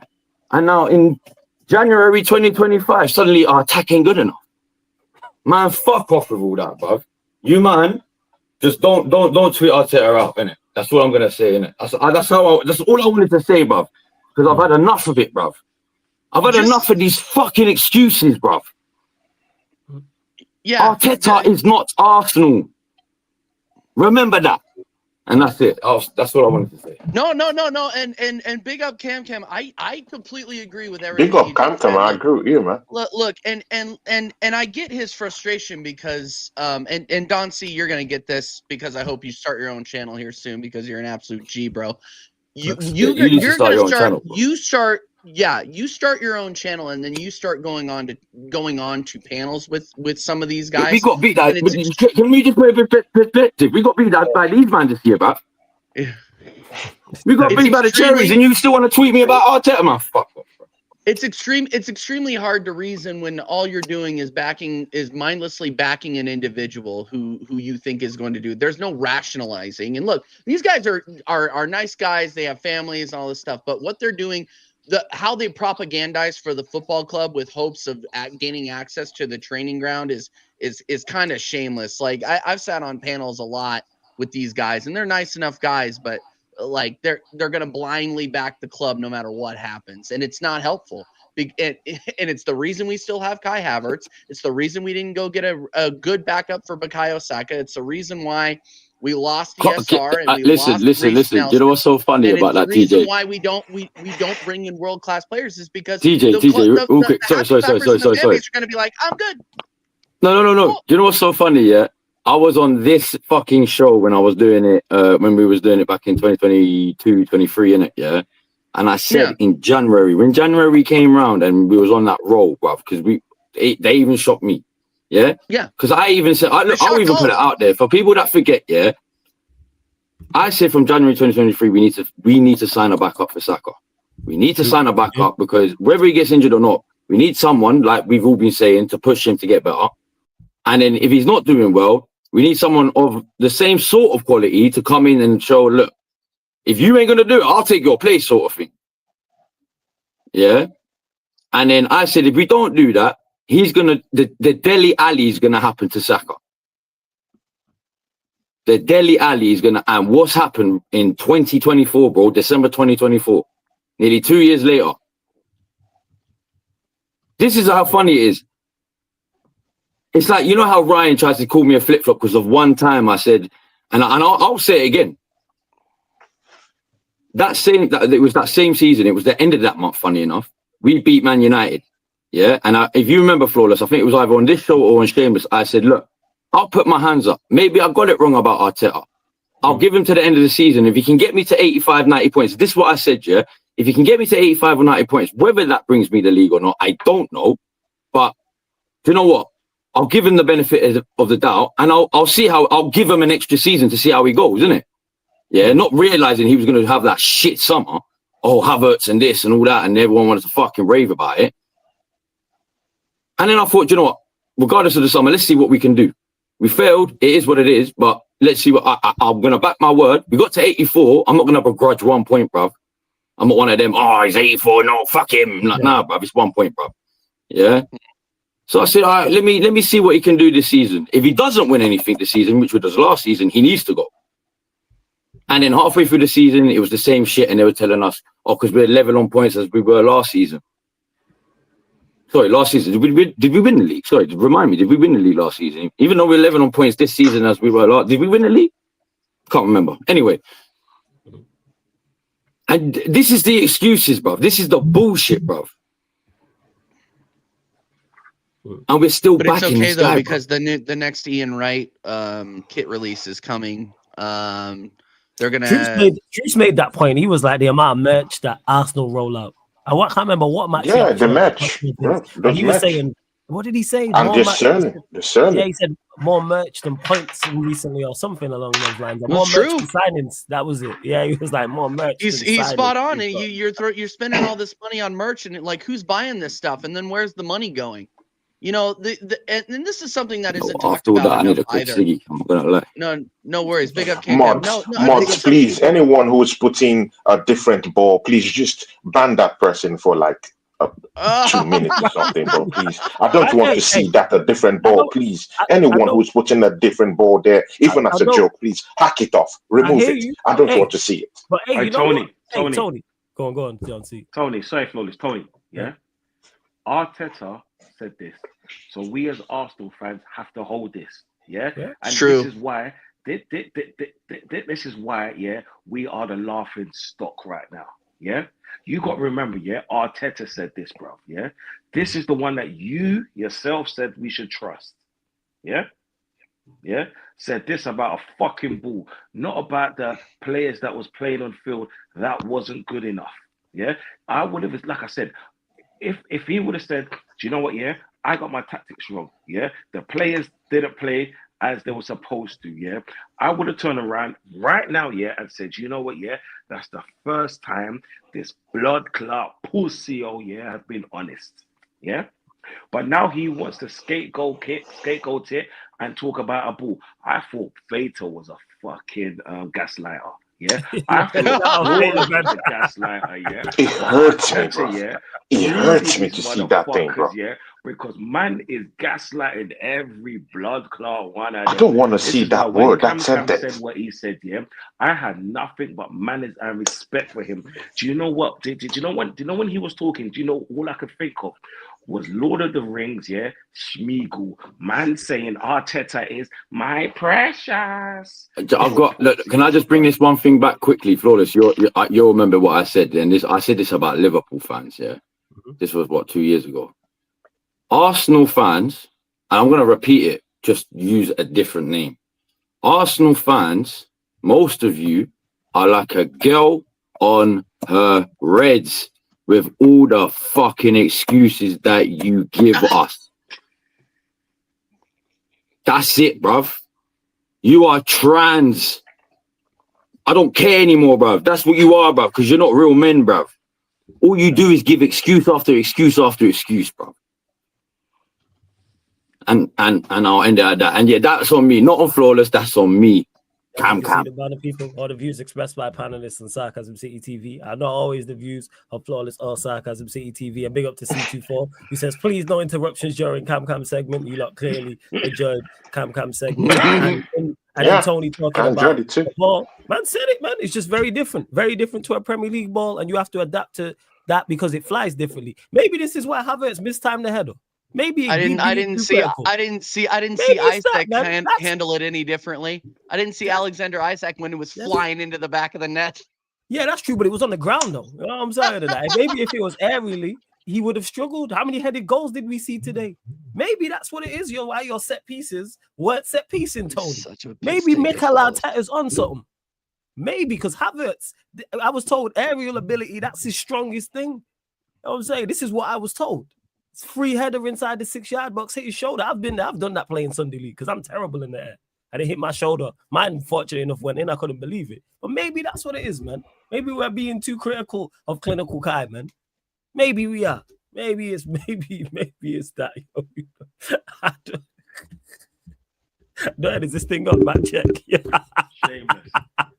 You're so fucking funny, Flawless. He's shameless. He's shameless. Dude, here's the He's thing. shameless. He gets one draw. He He's gets shameless. one draw against Liverpool, and he thinks he can get away with this garbage, bro. He's shameless. He's shameless. But the problem is we I'm just responding to he can have so much fun. He can have so much fun though because I'm just responding to what Arteta said because I thought it was fake, man. I thought you lot was lying to me in the chat, and he didn't say that. I quickly, I think I'm gonna have to leave in it because I think I've woken up my little man in it. Oh jeez, all right, man, go tend to little man. Sorry, man, Cam. That's my fault. That's my fault. It's none of yours. Big up, Cam. Always love all the time. Big up. Hey, I want to be back because I swear down. Yeah, man, whatever. Coming for everyone, no homo, pause and all that. I'm coming for every one of you Arteta sexuals, bro. You know you are, man. You know you're more than welcome. Big up, Cam. Come on, bro. Right, big up, though. Big up the panel. Big up the chat. Hey, Flawless, you already know, fam. I'm going to end it like this. I'll end it like how I used to end it, bro. Big up the hardest working man I know on YouTube today. Man. Appreciate it. So, appreciate it, man. Appreciate it. Big up. Welcome back to me. And it's good to have you back, Cam, man. You know you're more than welcome, man. And big up Cam every time. Blessings, man. Blessings. Big up Cam all the time, man. Yeah. Big up to you. Ain't no see, don't see you were in the stadium today. Well, go on. I'm sorry, don't see you were at the stadium today. The big one that hurt me today. Yeah, in my jersey to go there to watch that bullshit. Man, look, the one that hurt me today was there was a chance that I think it was the Kai Havertz one that he scooped away. That was just headed into the net, he scooped it away. And you mean that? Mikel Arteta was clapping. Our manager was clapping. And I was like, is this guy drunk? Like, literally, is this guy drunk? He was actually clapping. I'm like, you 2 goals down. Someone just missed a chance and you're clapping. For what? Is this manager bonkers? Man, see, that guy needs to leave, bro. I've been very consistent with this Mikel Arteta thing because I don't respect the manager. I just really felt like maybe because we've gone head to head with City, maybe the players have come of age to be able to get to conjure something, which is not far from reality. Going with, the City team that have won this title for about just 2 consecutive seasons. I thought that, hey, if Arsenal go for a striker, go for maybe one more creative player, maybe we could push this thing this season. He hasn't done that. And that's my biggest problem, with the guy. Just do what is necessary. Last season, do what is necessary to get us the title.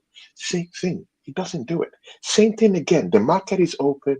No striker, no left winger, no right winger, no second person to create. Come on, man. When is he ever? At this point, man, anyone who's gonna defend this, take a hard look at the mirror, man. All right, Tony, TJ, chat. When has any Arsenal fans out there? When has ever Arteta brought someone that he actually needed? Yeah, not brought players in for the sake of buying players. When has he brought players when we needed them? Even when Aubameyang left, what players did we buy to replace him?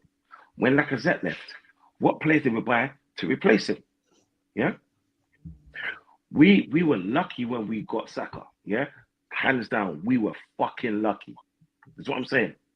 2 seasons ago, yeah, we needed a striker. Yeah, who did he buy? We needed a defensive midfielder because 2 seasons ago, that's when Partey had his worst injury season, right? Who did we buy? Last season, who did we buy? This season, who did we buy? So please tell me, yeah? And the thing is, yeah, it's not that I just blame Arteta. I blame the whole infrastructure. Because let's say 10 years ago, yeah, we had shareholders, yeah? I could actually understand if we was doing this bullshit with shareholders, Yeah, because if you know how business works and you have shareholders, you've always got some pussyo in your ear trying to be negative. But now we have an owner.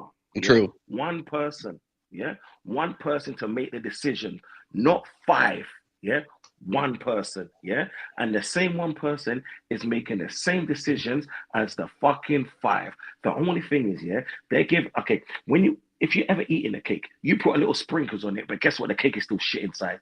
Yeah, True. That's what it is. They sprinkled a little bit on top here. They gave you a manager that's very likable because he went to your club. So now we're back to sentimental FC. Yeah, sentimental FC that kept players on longer than what they should have. Instead of signing the best players or keeping your best players, what's going to happen? I said this a long time ago. If Saka's going to go, I'll be happy for him to leave. Because why does he want to see a club that's been run into the ground? Finishing second, third, fourth. It may be okay for the owner to have, but it's not okay for us fans. And to have a manager. Okay. Let me rephrase this. Do I think Arsenal is a big club? Yes, I do. So if you're gonna have a big club, why are you gonna have a fucking apprentice as a manager? He's a fucking apprentice. With any of you here have an apprentice to run your business?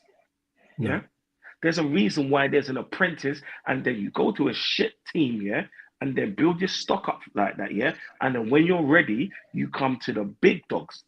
But guess what Arsenal did? They got an apprentice as a manager, and they're wondering why we're doing this, and they're wondering why we're signing so many players, because I expect an apprentice to fucking buy 22 centre backs, to fucking buy 11 goalkeepers, to fucking buy a piece of shit like Havertz, to fucking buy an over-the-mill geriatric fucking player like Jorginho, and Sterling.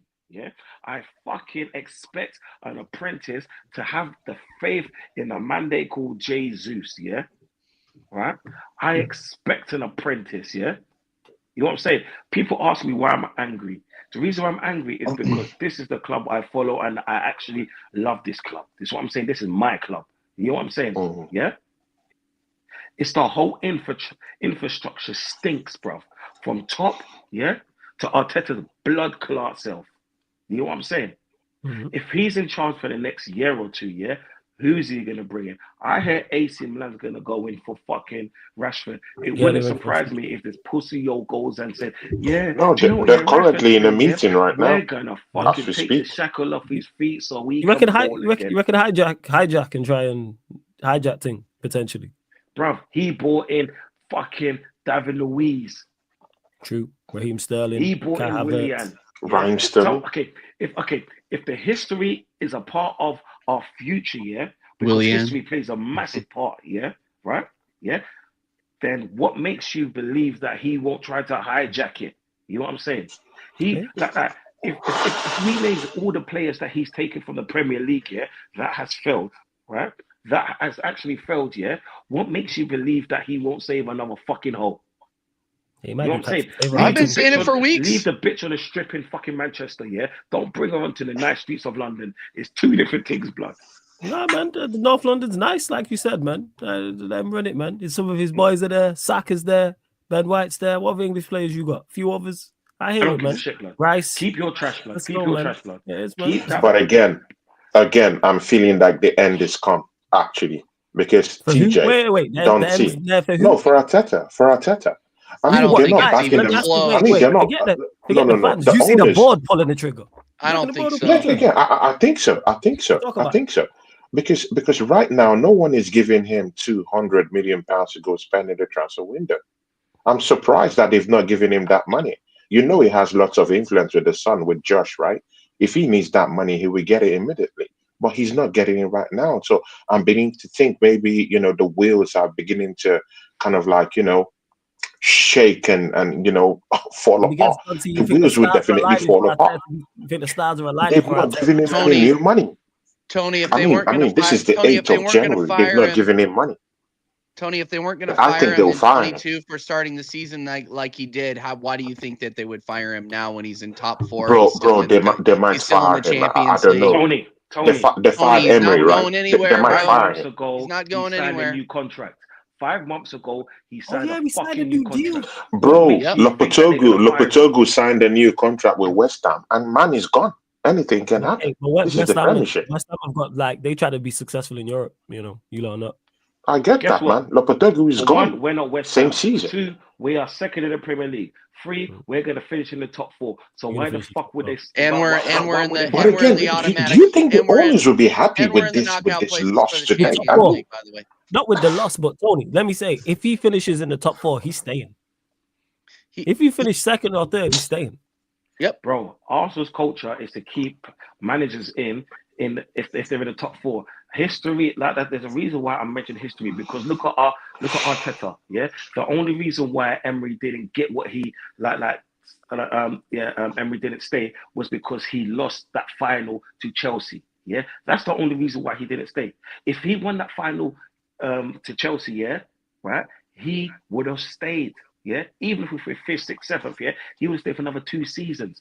When Arteta came in, Arteta won the fucking FA Cup of a next man's team, yeah? Forget that, the COVID Cup, right? We still won it. I forgot it. It is what it is, yeah? This is why he's still here. This is what I'm saying. And if they was going to fire him, bro, yeah, they would have done it in summer instead of before the North London derby, bruv, yeah? They give him a new contract. Make that make sense, bro. Okay, Tony, you're very intelligent. I know you are, yeah? Extremely intelligent. So when you're looking at this, yeah, think outside the box. You know what I'm saying? He's given us top 4, yeah, twice now, yeah? Top 4 twice, yeah? Okay, Tony, once again, forget our league position, yeah? He's given us top 4 twice. So he's given them what they want, yeah? Which is a fucking cash cow, yeah? A cash cow. So as long as he gives them what he wants, yeah, guess what they're gonna do? They're gonna keep us, they're gonna keep us like us. When I say us, yeah, us 3 up here, forget that pussy over that top left, yeah, us 3 here, yeah, angry. They don't give a shit about us. Fuck you, Flawless. Because there's gonna be another 5 million plus fans, yeah, buying all the new merchandise, yeah. There's going to be another fucking 60,000 people, yeah, going to the stadium every fucking week, yeah, to see this trash, yeah, and it's only going to be about 5,000 of us, yeah, who are telling the truth. Bruv, math ain't mathing. This is why they're going to keep him in there. As long as he hits his minimum target, and his minimum target is fucking 4th. Welcome back, my brother, yeah. You're still a bunker, yeah.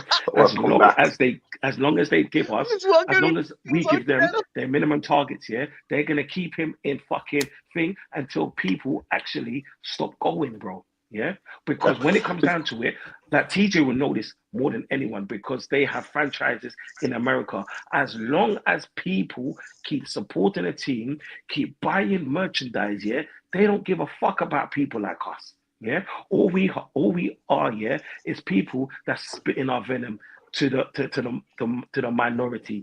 They're giving the majority what they want, and the majority want to see the top 4. They don't give a fuck if we fucking finish 24th in the Champions League, as long as we get back in there next season.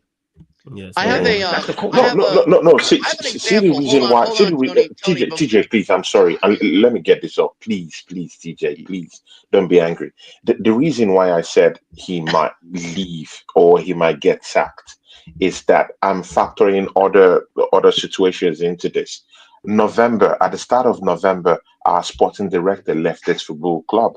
I mean, have you factored that in? That's fine. The mountain. Something is going on in the football club. I really think that's fire in the mountain. Something is going on.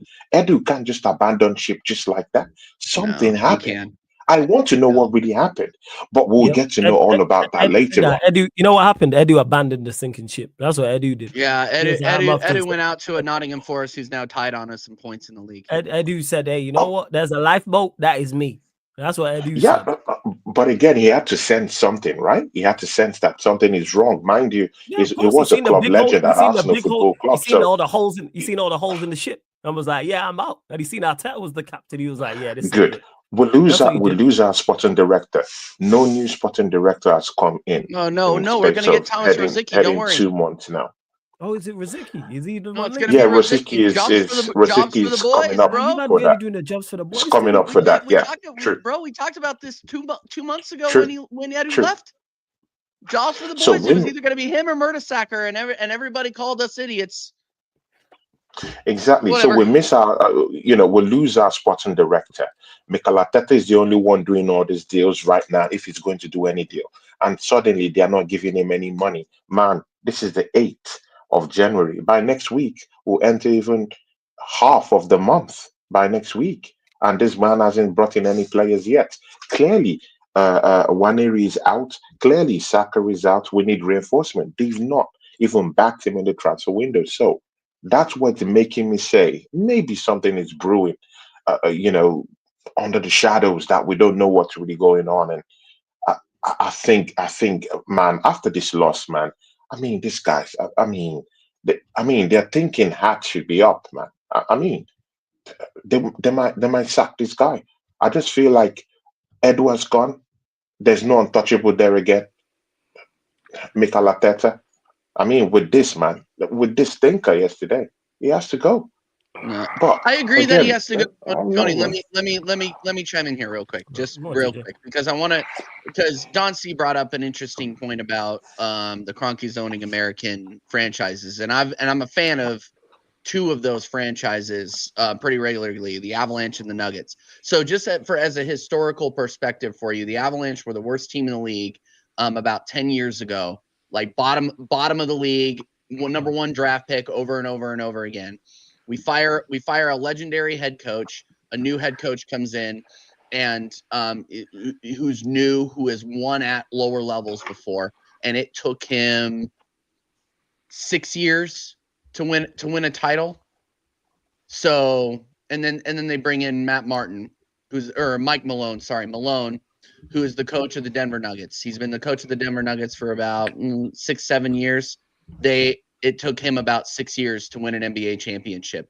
These guys are not done with Arteta yet because they still have faith with him, and they have that reference of these franchises in America. Eventually, these coaches come good. Like, and here's the thing though, is I don't believe that the Kroenkes really understand English football. I think that Arteta has them fooled into thinking like, yeah, we're on the road. Yeah, we're running into some injury problems. Yeah, we're playing with different balls and different competitions. Pause. The field was wet, the sprinklers were on, whatever kind of excuse that you want to use. But he has these guys finessed because they have seen success by first-time managers before, and they think that they're going to see it again. I guarantee you. And as long as the financial windfall that this manager continues to be for this football club continues, that will only elongate it further. Top four and going far in the Champions League. Big up Stephanie every single Big time. up Stephanie G. I hope Peter G is good as well. Shouts to Stephanie. Yeah. And Big up I'll make Stephanie. this point. I'll make this point really, really quick. You guys, the amount of time, the amount of tickets that are being sold, not only to local fans but international fans, the amount of merch that is going international. This club makes money hand over fist, and it's because of the cult of personality that this manager has formed around mediocrity, around top four being a trophy, like around how this level of success is acceptable. As long as the dollars keep rolling in, the Kroenkes will keep this guy in charge. Like, just so I hear what you're saying about this being a turning point.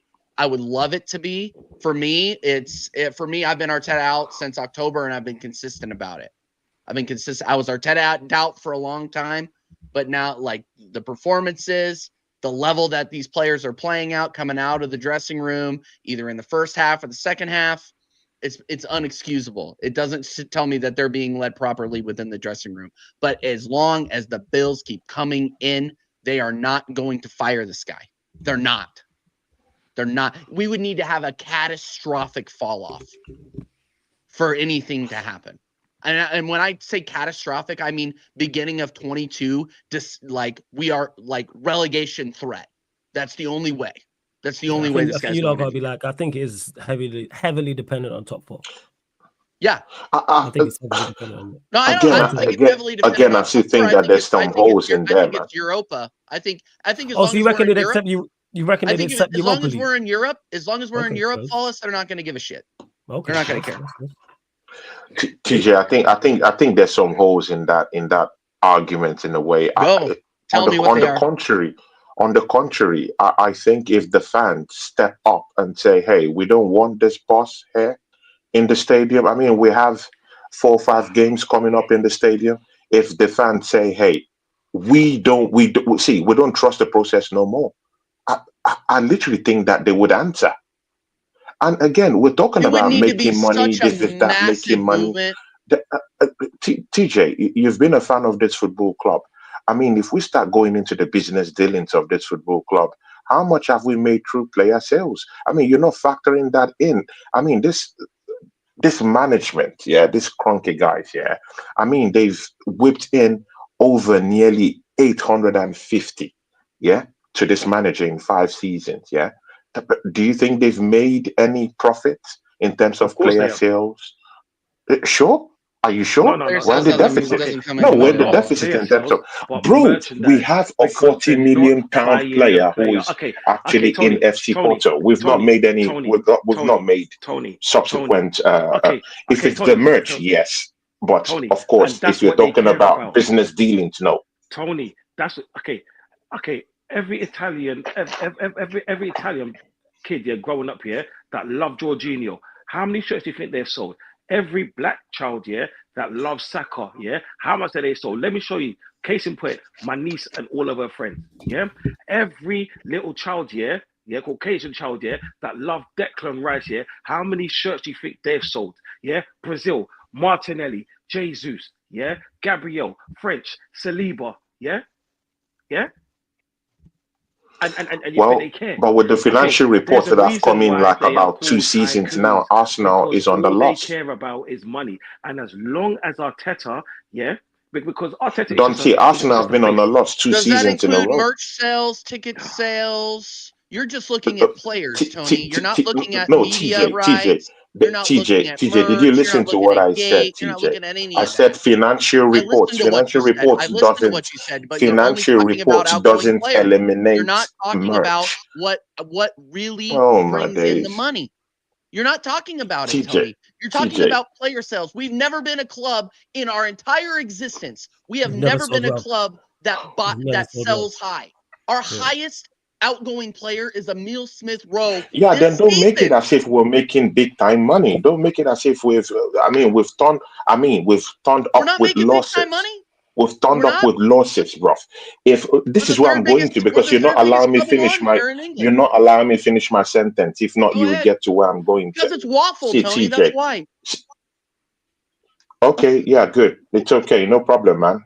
Yeah, I think yours is waffle too. If we can That's go by fine. that That's too. fine. We can Yeah, do that this, yours is bro. We waffle can do because this all day. I've Justice just for told you time. We that can do we're this on a all day. loss. I've told you that we're on a loss, and then you said that I'm not factoring in shirt sales or whatnot. That's what financial reports are. They give you the financial breakdown of everything you've sold, both merch sales, player sales, everything, and they give it to you. So, what Do is you think the waffle about Cronkies this? would hang And on I've to a told you that franchise that's a that didn't loss. make Now, them this is money? my catch. Now, this is my catch, Don C, because TJ just want to troll me. But Don C, just listen to where I'm going to. So now, if per se, yeah, we're not with player sales and they've invested in this manager, giving him this big amount of money, player sales, shit. Yeah, good and okay. And right now, he's not winning us trophies. We're just coming out of a bad loss right now, and they're not giving him any more money. I mean, come on, man. And if the fans just come out and say, hey, we don't want this manager here no more. We've totally forgotten about that factor. We have five back-to-back home games. If this team capsize in the next 4 or 5 games, do you want to tell me that Emirates crowd would cheer? I don't think so. Something must happen. And if they're feeling that they've given this manager more money and they're not supporting him in the January transfer window, I really do think that something might happen. I DJ, I hear and understand what you're saying. Yeah, first and foremost, big up Sunshine, you're a troll. Yeah, Yeah, Sunshine troll, the biggest troll. All right, bro. Welcome back to YouTube. Well, Okay. biggest troll. Okay, Tony, can I ask you a question? Big up, Sunshine. Do you think the Cronkies care about this team? I don't think so. Okay, you don't think I so? don't. I don't think so. Okay, what do you think they care about? Money. But every story comes to an end. That's what I'm saying. No, what they care about is money. Yeah, Arsenal is making them money. If Cronkies cared about this team, yeah, they would actually go out, yeah, and come to the Emirates Stadium, yeah, to show the fans, to show the supporters, yeah, to show the footballers, yeah, that we are here for you. They don't give a shit about none of this stuff. All they care about is money. All they care about is how much I can make from you. Because, excuse me, to them, they're just numbers, yeah? They're just cogs in the wheel by Arteta, right? Do I think they're going to give him more money? Yes, they will. To tell you why? Because he has sold them a dream as well, yeah? And he's got them in a position where they can constantly make money, yeah? So even if, let's say, even if fans start to boo, how long did fans boo until Ten Hag was out? Yeah? We don't That's even just do one. like that. Yeah? We are not Chelsea, yeah? We are not Chelsea where when we're going for a bad run, yeah, we sack our managers. Because history has never shown that. You know what I'm saying? The only manager that lasted the least amount of time, when I say actual manager, was British Rush. And that's before Wenger came in, and that's just after fucking George Graham went out. Yeah? Right? And that's only because he had too many disputes with players. So they thought, let me get out the manager instead of sacking these players and having to pay them off. Yeah? Right? We are in a better state, yeah, financially. We have a 60,000 plus stadium, which they're trying to make 80,000 now. Yeah. Oh, they expanded. Why do you think they want to sack this dude that gave them twice second, and we're currently where? Second. And where are we going to be looking to finish? Second. Yeah. So what I'm telling you is, yeah, the money that they have spent on their players, it's a drop in the ocean to what they're going to make at the end of the season. Because it's not the money that build things up, it's the actual wages. Because a lot of our players are not on a great wage compared to other clubs. And that's the difference. That's fair. Hey, I hear you, man. I hear you. Go. And TJ, just in case you want to go on fact checking on about that, yeah, 2023, 52.1 million pounds. That what we posted as losses, because I know you might go tap your computer. What year is it? Maybe that's wrong. So maybe just factor that in, and that was in 2023. So we've posted losses. So it's not like we're making this big time money. People keep talking about that we're making. I don't think so. We're still posting losses in this so you think the club. Cronkies?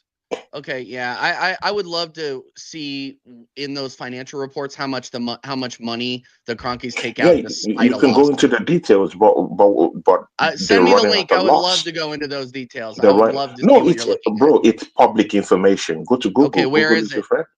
Where Go to Google. Just type. No, I want to see what you're watching. Arsenal Football Club. Looking at. Is it Tony's right? I'm not looking at anything. Tony, just to kill this dead. Tony, just drop the link in the private chat. Yeah. I don't have any link. I'm just saying it from my head. So you check it.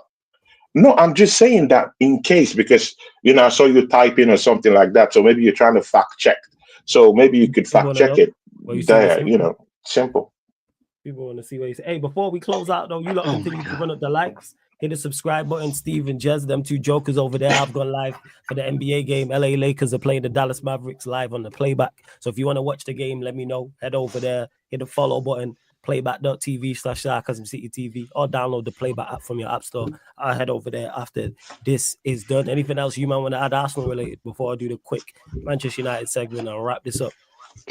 Out. Pray for us. Go ahead. Yeah, man, you be our prayers, man. 100%. Without doubt. Tony, anything else you want to add Arsenal related? No, man. I'm done, man. Painful day today, bro. Painful day today. That was excruciating. We'll roll. Well, very painful one, yeah. Couple things. Now it got me arguing with my guy TJ. B. Me. But no You shit. blaming me? No, I said the loss is now getting me arguing with my guy TJ. Tony, it's a debate. We're not arguing. It's a debate. Well, it's a debate, man. You better always But debate anyway, anyway. it's all good, man. Even when the TJ, it's stars are all love. aligning, man. TJ, it's all Yeah, love. You know Yeah, that, of bro. course, bro. Of course. Don't get pissed off about it. It's all love, bro. Even when the stars were aligning, you man was debating and things of that nature. Bro, yeah, man, the stars have dimmed, man. Bro, The stars if have we dimmed, agreed man. on Stars have everything, dimmed. nobody would be here. Nobody. Yeah, that's facts. Let's That's be facts. real. And yeah, on the Manchester United side of things, the report came out literally. It was after the Arsenal Newcastle game finished, before this show started, about him in he's in talks with AC Milan, Borussia Dortmund also interested as well. Loan deal. Not sure if it's going to be obligation to buy, option to buy. Not sure about the wage split in regards to how much Manchester United will have to pay, but it's a great deal for Manchester United. You know what I'm saying? Whether we pay 50% of the wages, 70%, 75, 16%, 100% of the wages. Getting Rashford off the box is a great thing. And again, I keep stating this dispels all these myths about Manchester United in regards to this Dunsey guy, in regards to, the manager has to play him. Man, and I've said this about Amorim, I've said it about Ten Hag. There's no player at Manchester United Football Club who has it in their contract that they have to play. Managers choose who they want to choose. That's why we've seen Rashford banished. Because I heard this about Rashford. Oh, Rashford, the reason why Ten Hag's playing Rashford, he has to. When Amorim was playing Rashford when he first got here, it was, he has to play Rashford. I bet it's in his contract. He's the number 10. He's your highest paid player. He's the poster boy. Well, how come he got dropped from the City squad and we ain't seen him since? He ain't touched grass since. Someone tell me, when's the last time he played at Old Trafford? Because his last game was his away game. When was the last time he actually played at OT in a match? And we ain't seen him for 5-6 games. He was in one squad, and the manager came out and said he was only in the squad because I had nobody else. Same with Garnacho. Garnacho's another one because he started four of Amorim's first 5 games, and it was Garnacho's his guy. This is why he's picking Garnacho because a portion was saying he's picking Garnacho because Garnacho is his guy. Second was saying, again, that foolishness. It's in his contract. So how come we ain't seen Garnacho start a game since? He got dropped from the City squad, and we haven't seen him start a game since. He had a cameo against Liverpool. He's come off the bench a couple times as well. Dispels all these myths. So Rashford gone is just the start. But of course, there's more players we need to get out. But it's a fantastic start. And I didn't expect it to happen. If someone would have said Rashford would be gone in January, I would have told you no chance. Rashford on the other side of Captain America, man, at AC Milan. Yeah, let's man, do that's it. it, Come man. on. You know Let's do it. Fly that flag. I'm saying, man. Let's Rashford go. The LeBron James of soccer in the same starting 11 as Marcus Rashford, bro. Yeah, and I swear, if you play in the Europa League, can you play in the Champions League? Are you eligible? No, yeah, you have to be. It's not like you're it's not the same competition. It's not the same competition, is it? Yeah. Because they're in the Champions League, aren't they? So you could potentially play in that still. Just having a look. Because they are definitely, I don't know where they are. Yeah, and they're in the chance. Yeah. You can play. Where are they at in the table? They are currently. Especially since there's no I think if they had done that last year, that wouldn't be the case because this year you can't drop down, right? You're just out. You're right. So yeah. You're right. And they're 12, so you could play in that. But again, it's great for Manchester United what Amorim's done on that side. And this is on the Maino and Garnacho news. Manchester United will reluctantly consider sale of homegrown talents like Kobbie Maino and Alejandro Garnacho to help comply with financial rules. Manchester United not actively looking to trade either pair, but neither untouchable if suitable offers arrive. And this is a lot. And this is Ornstein who said this. What is a suitable offer for these? Because a suitable offer for Maino is vastly different for a suitable offer for Garnacho. Garnacho is, what have you got? Like, that's where I'm at with Garnacho. What spare change do you have in your car? What is down? What change Dunsey got down the back of his couch? You know what I'm saying? Is what I take for Garnacho at this point. That's where I'm at. Yeah, go on. But he had a good performance, in that game against Liverpool. Yeah, he did, man. So you're not coming. Yeah, so Martinelli's played well against Liverpool before too. You know what I'm saying? Don't get us started. No. All the group chats I was in today were taking the absolute mick and already comparing who's better or who's worse, Martinelli or Garnacho. I'm not having that conversation, bro. Jeez, yeah, serious. That's not a conversation I'm having. That's not a conversation. It's a dreadful conversation to be having. Yeah, go on, hit me, Dunsey. I fucking miss Eric Ten Hag. Yeah, man. A lot of the You know what, yeah? non-Manchester. Through You know what? tough A lot of times like Manchester this- United fans miss him as well, man. You never know know what, if yeah? Arteta That's so gets sacked, crazy to he me. could end up at Right, Arsenal. it's funny because a lot of tough times like this, yeah, when my team's in a fucking mud, yeah, Mhm. at least I had your bitch ass manager called Eric Ten Hag, and I Yeah. had Tottenham to make me happy. I can't even Exactly, fucking talk bro. about Tottenham, yeah. So at least I could talk about Eric Ten Hag, and now he's gone, yeah. Fucking hell, man. Great, Do you man. know It's what? been Yeah, like 10 and a it's half weeks. just so. It's great. Do you want to? Can I ask a question about course, Amorim? Yeah, So of course. by the way, great. I haven't been able to listen to YouTube lately just because my freaking. So if you've talked on this, you can stop me.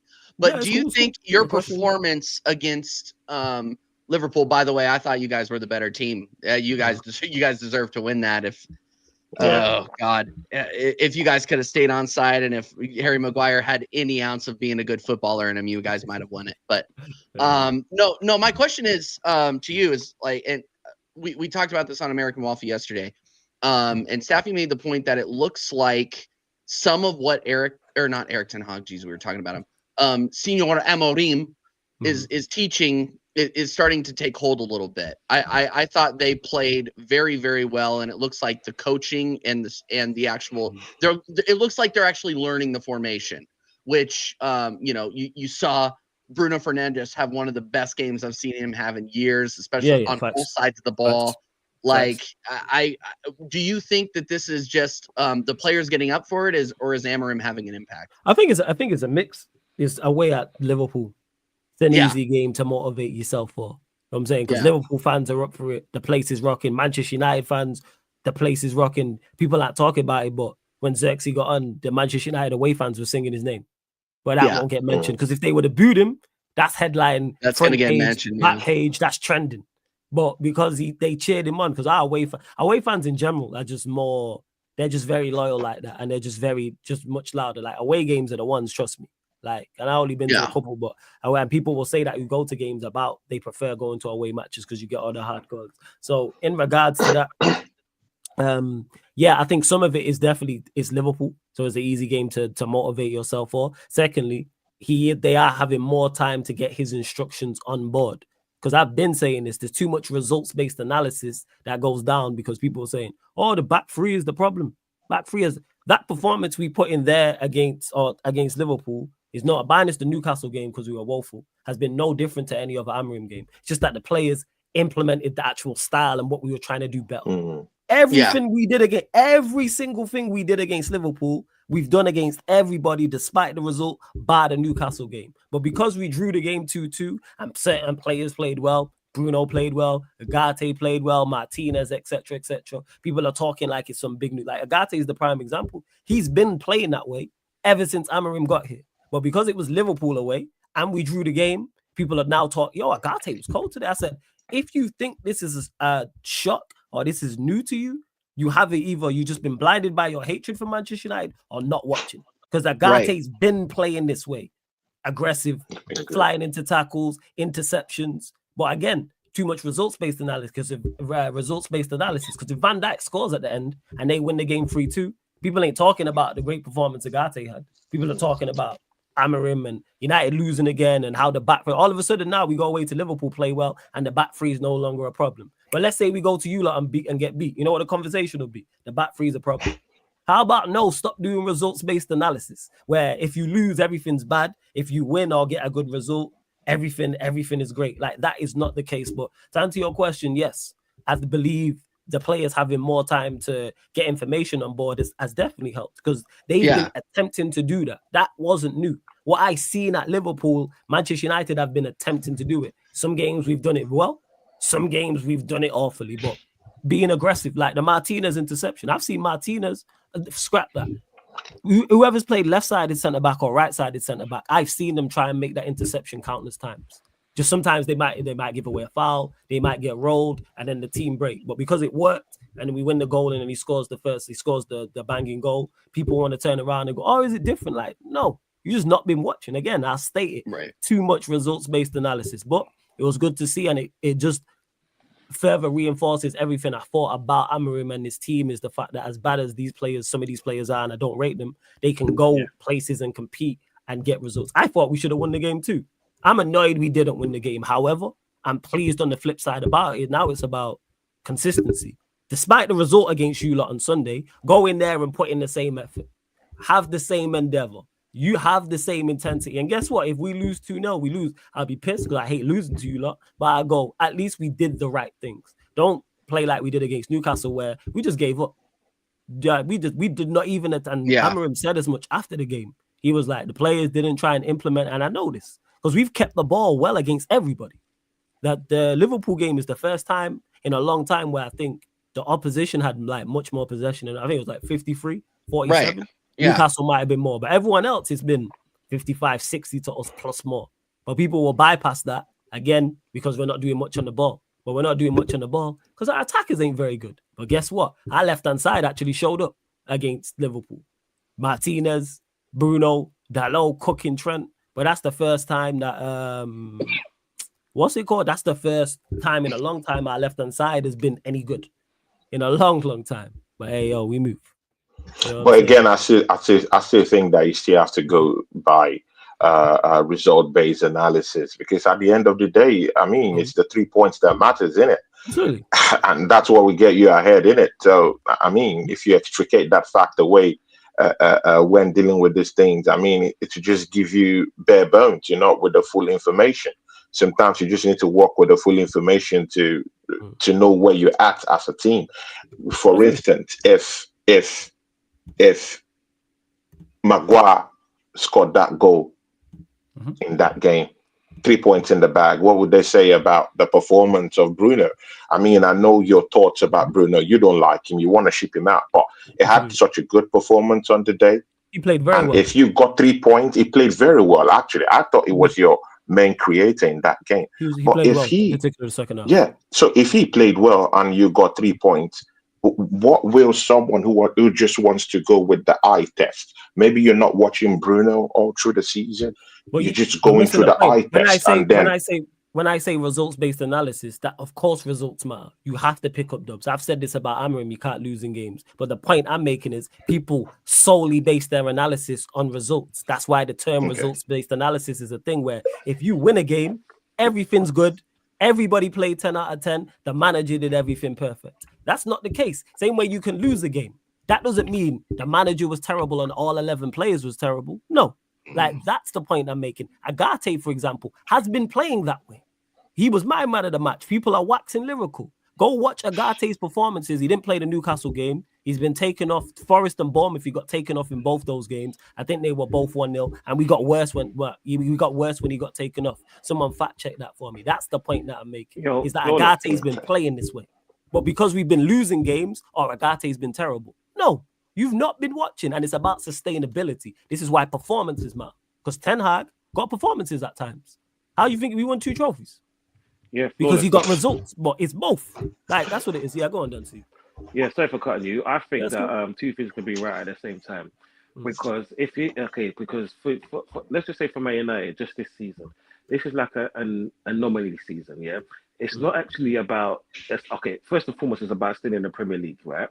But then if you just base it on points, right, without the style of play, then you're missing the most important thing, because then you can't sustain the points that you're getting without the style of play.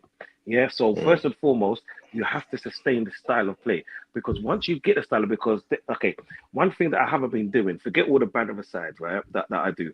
When I speak to Flawless, he knows that I don't actually go in on his team, especially Amarin, yeah, because I understand he's a new manager. And when you're a new manager, the first thing that you have to give your players is a style of play, because you're going to lose a lot of games, yeah. Because you're trying to get out all the old habits. So once you've got your style of play, that's when you can kind of bring in the players that you want to play to that style. And then next season, that's when you go on. This is why I said to Flawless that come February, you're going to see a different sort of team. Yeah, a different sort of team. Forget anything that happens in between, because right now for Man United, it's more like trial and error.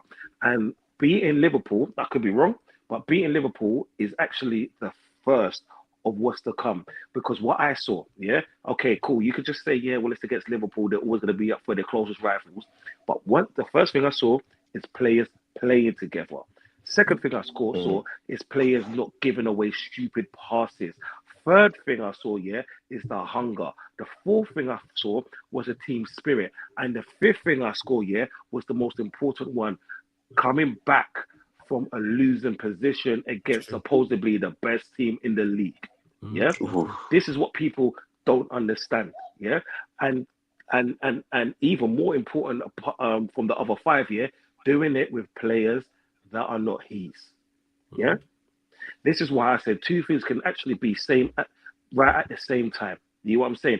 It's not always about the points. It is not always about the style of play. Because right now, he's a new manager in a dead-ass team. Yeah? And he's still got a result against what is it? The soon-to-be champions of England. This is what I'm saying. Yeah? In my opinion. Right? So that there has to be held. You get what I'm saying? That right there has to be held. And that's where I'm at with it. So it's like I'm looking for results, but I'm also looking for performances because we need sustainability.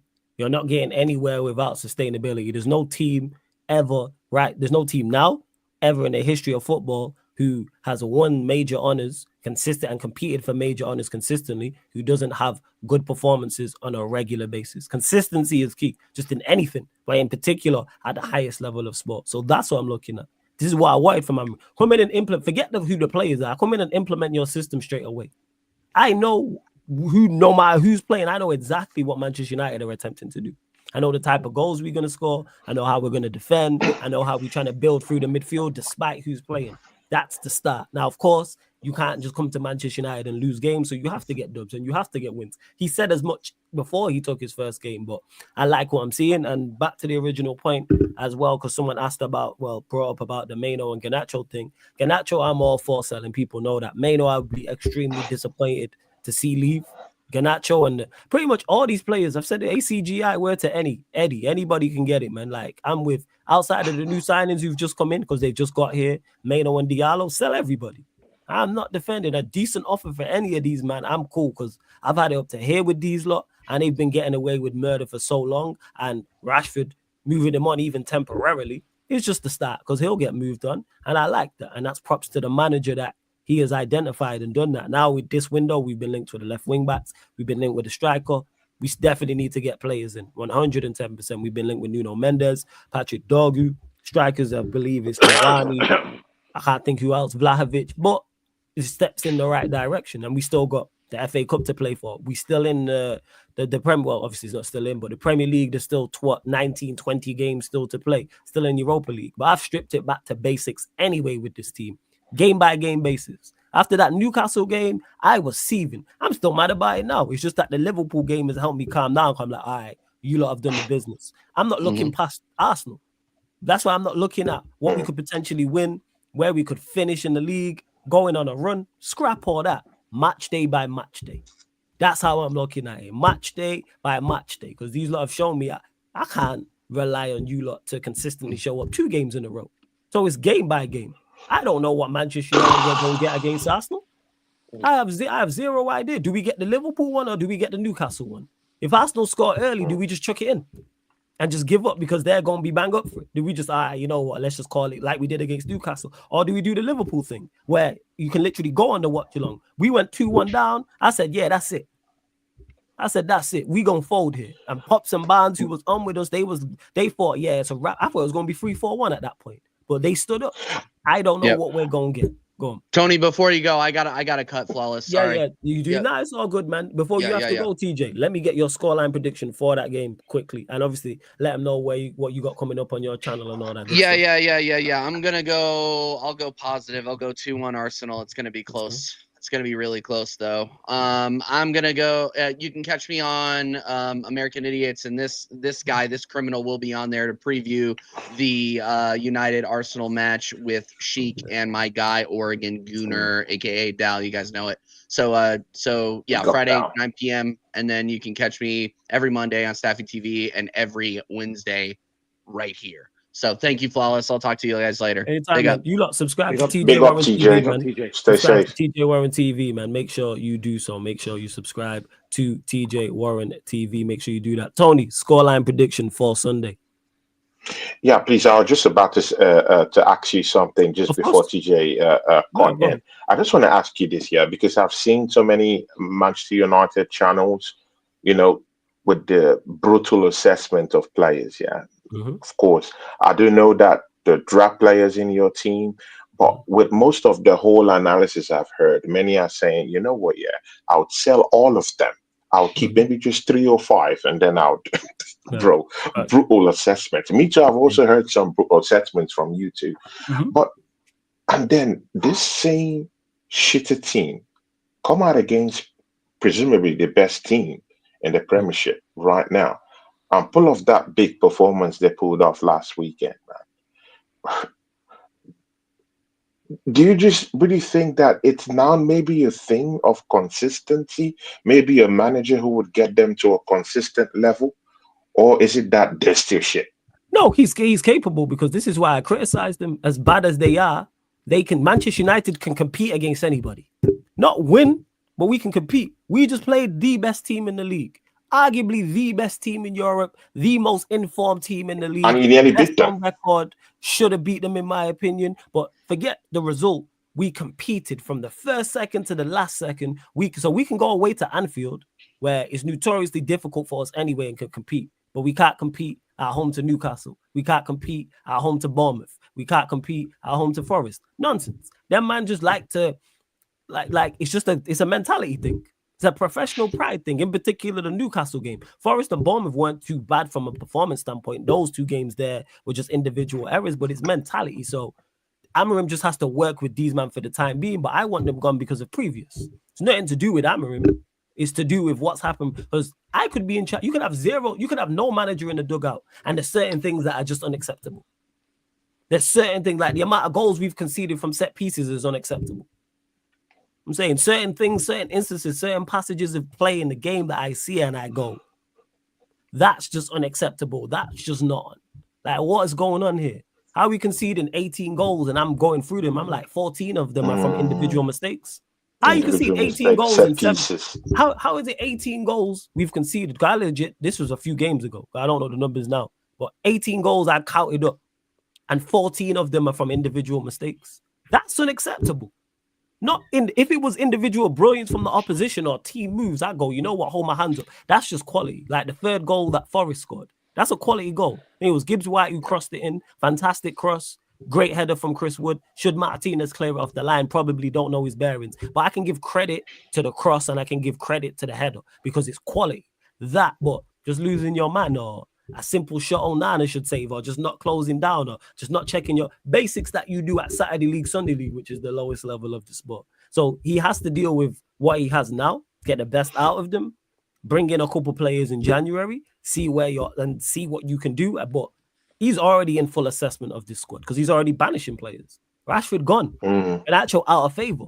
You can already see that Malacia, I dropped him for one of the games, and it wasn't an injury, or suspension. So you already can see where the manager's thought process is. I've been saying this. But I mean, you know where I'm coming from, right? I You get what you're clearly saying. understand where I'm coming from. Yeah, Because I absolutely. mean, people are saying Zexi is useless, and then it comes out there, and I mean, the way he's actually running, I mean, he was making some certain kind of runs. Garnacho was making some certain kind of runs, and I'm like, oh my god, wait, pause.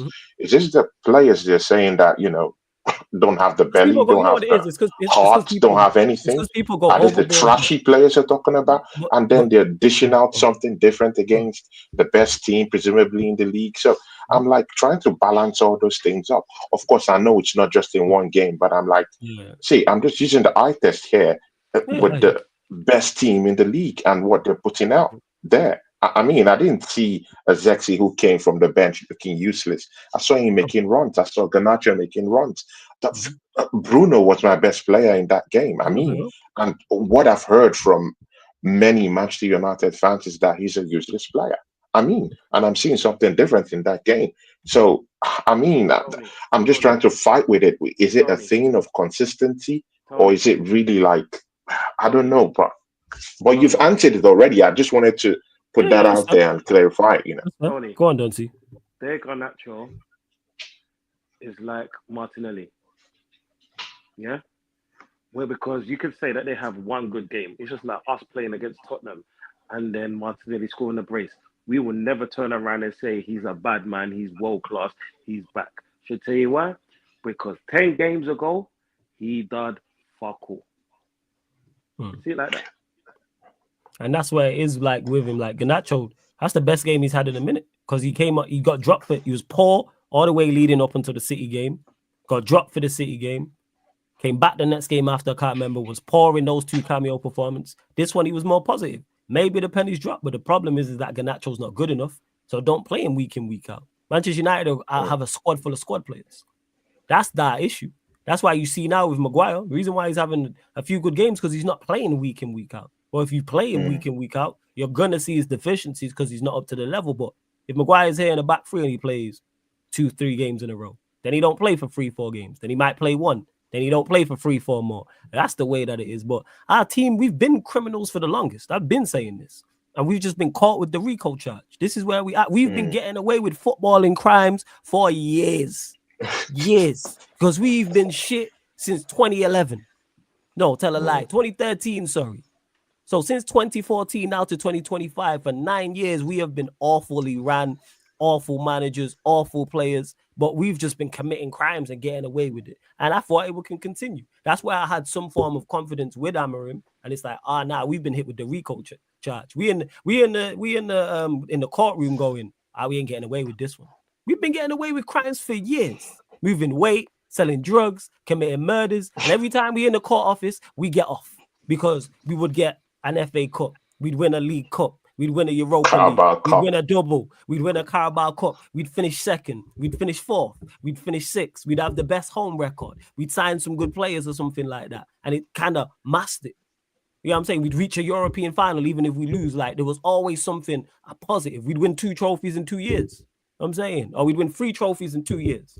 But now all that's gone. Everything's bad. And it's like, we getting hit with this RICO charge. We are paying for our crimes. And we've been committing crimes for nearly 10 years. And eventually that shit catches up with you. And it's just hit us now. That's why I don't blame. The situation we're in is not just an Amorim. It's not just Rashford. It's not just Garnacho. It's not just Bruno. It's not Ten Hag. It's everybody. Everybody for the past 10 years is culpable. All the players we had, all the managers we had, more so the board, the Glazers, everyone we had upstairs making decisions, all contributed to this. All these crimes we've been running around and committed, you man greenlit them. They've just hit us all now, and it happens to be Amorim and this bunch of players that are now here. But that man can't get off scot-free. Even before, ain't just Ten Hag, even before him. Because decisions made before him was awful. He walked into a mess. He just happened to leave a bigger mess. But like I said, he had a couple of wins during that period. So that's where it stems from. Yeah, man. Prime, we ain't getting away with this RICO case. We got to reform. We go into jail, and we got to come out of jail a different person. We doing community service. We on tag, all that type of stuff. We can commit no more crimes now. We are sat 13th for a reason. We don't know where we're going to be. Yeah, we'll probably finish top 8 in the Europa League, but who knows what's going to happen. We drew Arsenal away in the FA Cup. All that's done. Confidence is higher now because the Liverpool game is at a low. Managers under pressure. Players are getting booed. Everything's bad. But yeah, we'll see what's what anyway. But Tony, your scoreline prediction for the game? Arsenal, Manchester. FA Cup. Top man.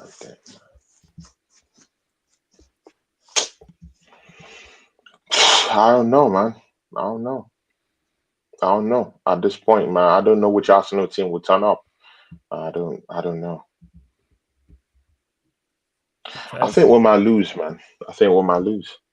Bear in mind, there's no replay, no extra time. It goes straight to penalties. Yeah, we might lose. It might be a 2-1 game.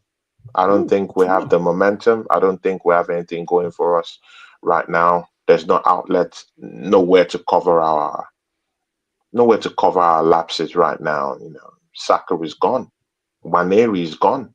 So, I mean, we can't hide. There's no hiding place again. 2-1 Man United, man. If the same Man United that turned up against Liverpool turn up in this one, no. 2-1 for me. Don, I know you got a goal scoreline prediction, my brother. I'll give a woke 2-1. Arsenal, yeah? Bounce back. I said a woke. It can go either way. You know what I mean? Fairs, anything you want to add before you bounce, Don, as well? Yeah, me too. I'll be bouncing too, but Yeah, no stress, Tony. And we'll let him know what you got coming up in a sec. Go on. No, congratulations to you, man, for drawing against Liverpool. You look highly deserved it. You should have won that game. Yeah, so big up to you. I fucking hate Tottenham. Yeah. And Tottenham, if you want to get rid of fucking Postecoglou, we have a manager that we're trying to get rid of ourselves. So if you want to do your North London big brothers a favour, you could take them off our hands. We wouldn't charge you that much. It's like a 15-20 minute journey, a 7-minute journey by train. You can take him, Victoria Line, we'll happily give you him. We push you out and we'll say thank you. And therefore, the Sol Campbell thing is gone. Yeah? So big up Sarcasm City, like and subscribe. Do you know what? Yeah, I'm fucking done with this manager. He can go, you know what I'm gonna say, but I can't be bothered because it's too late at night. My family's sleeping, and I want to get a cussing. Yeah, but I'll just say, Arteta, fuck off. Yes. Peace out. Don't see blessings. Yeah, don't see blessings. Blessings, don't see, man. Blessings. Big ups to you, man. Tony, man, let them know what you got coming up on your channel over the next week or so. Always good chopping up with you as well. Yeah, man. Of course, Flawless, man. Big ups, man. Thanks for inviting me for the show today. And of course, I mean, bad night yesterday, man. But you know, I just mustered up the courage to just come here and show my face, because if I don't come here, everyone would say, "Oh my God,"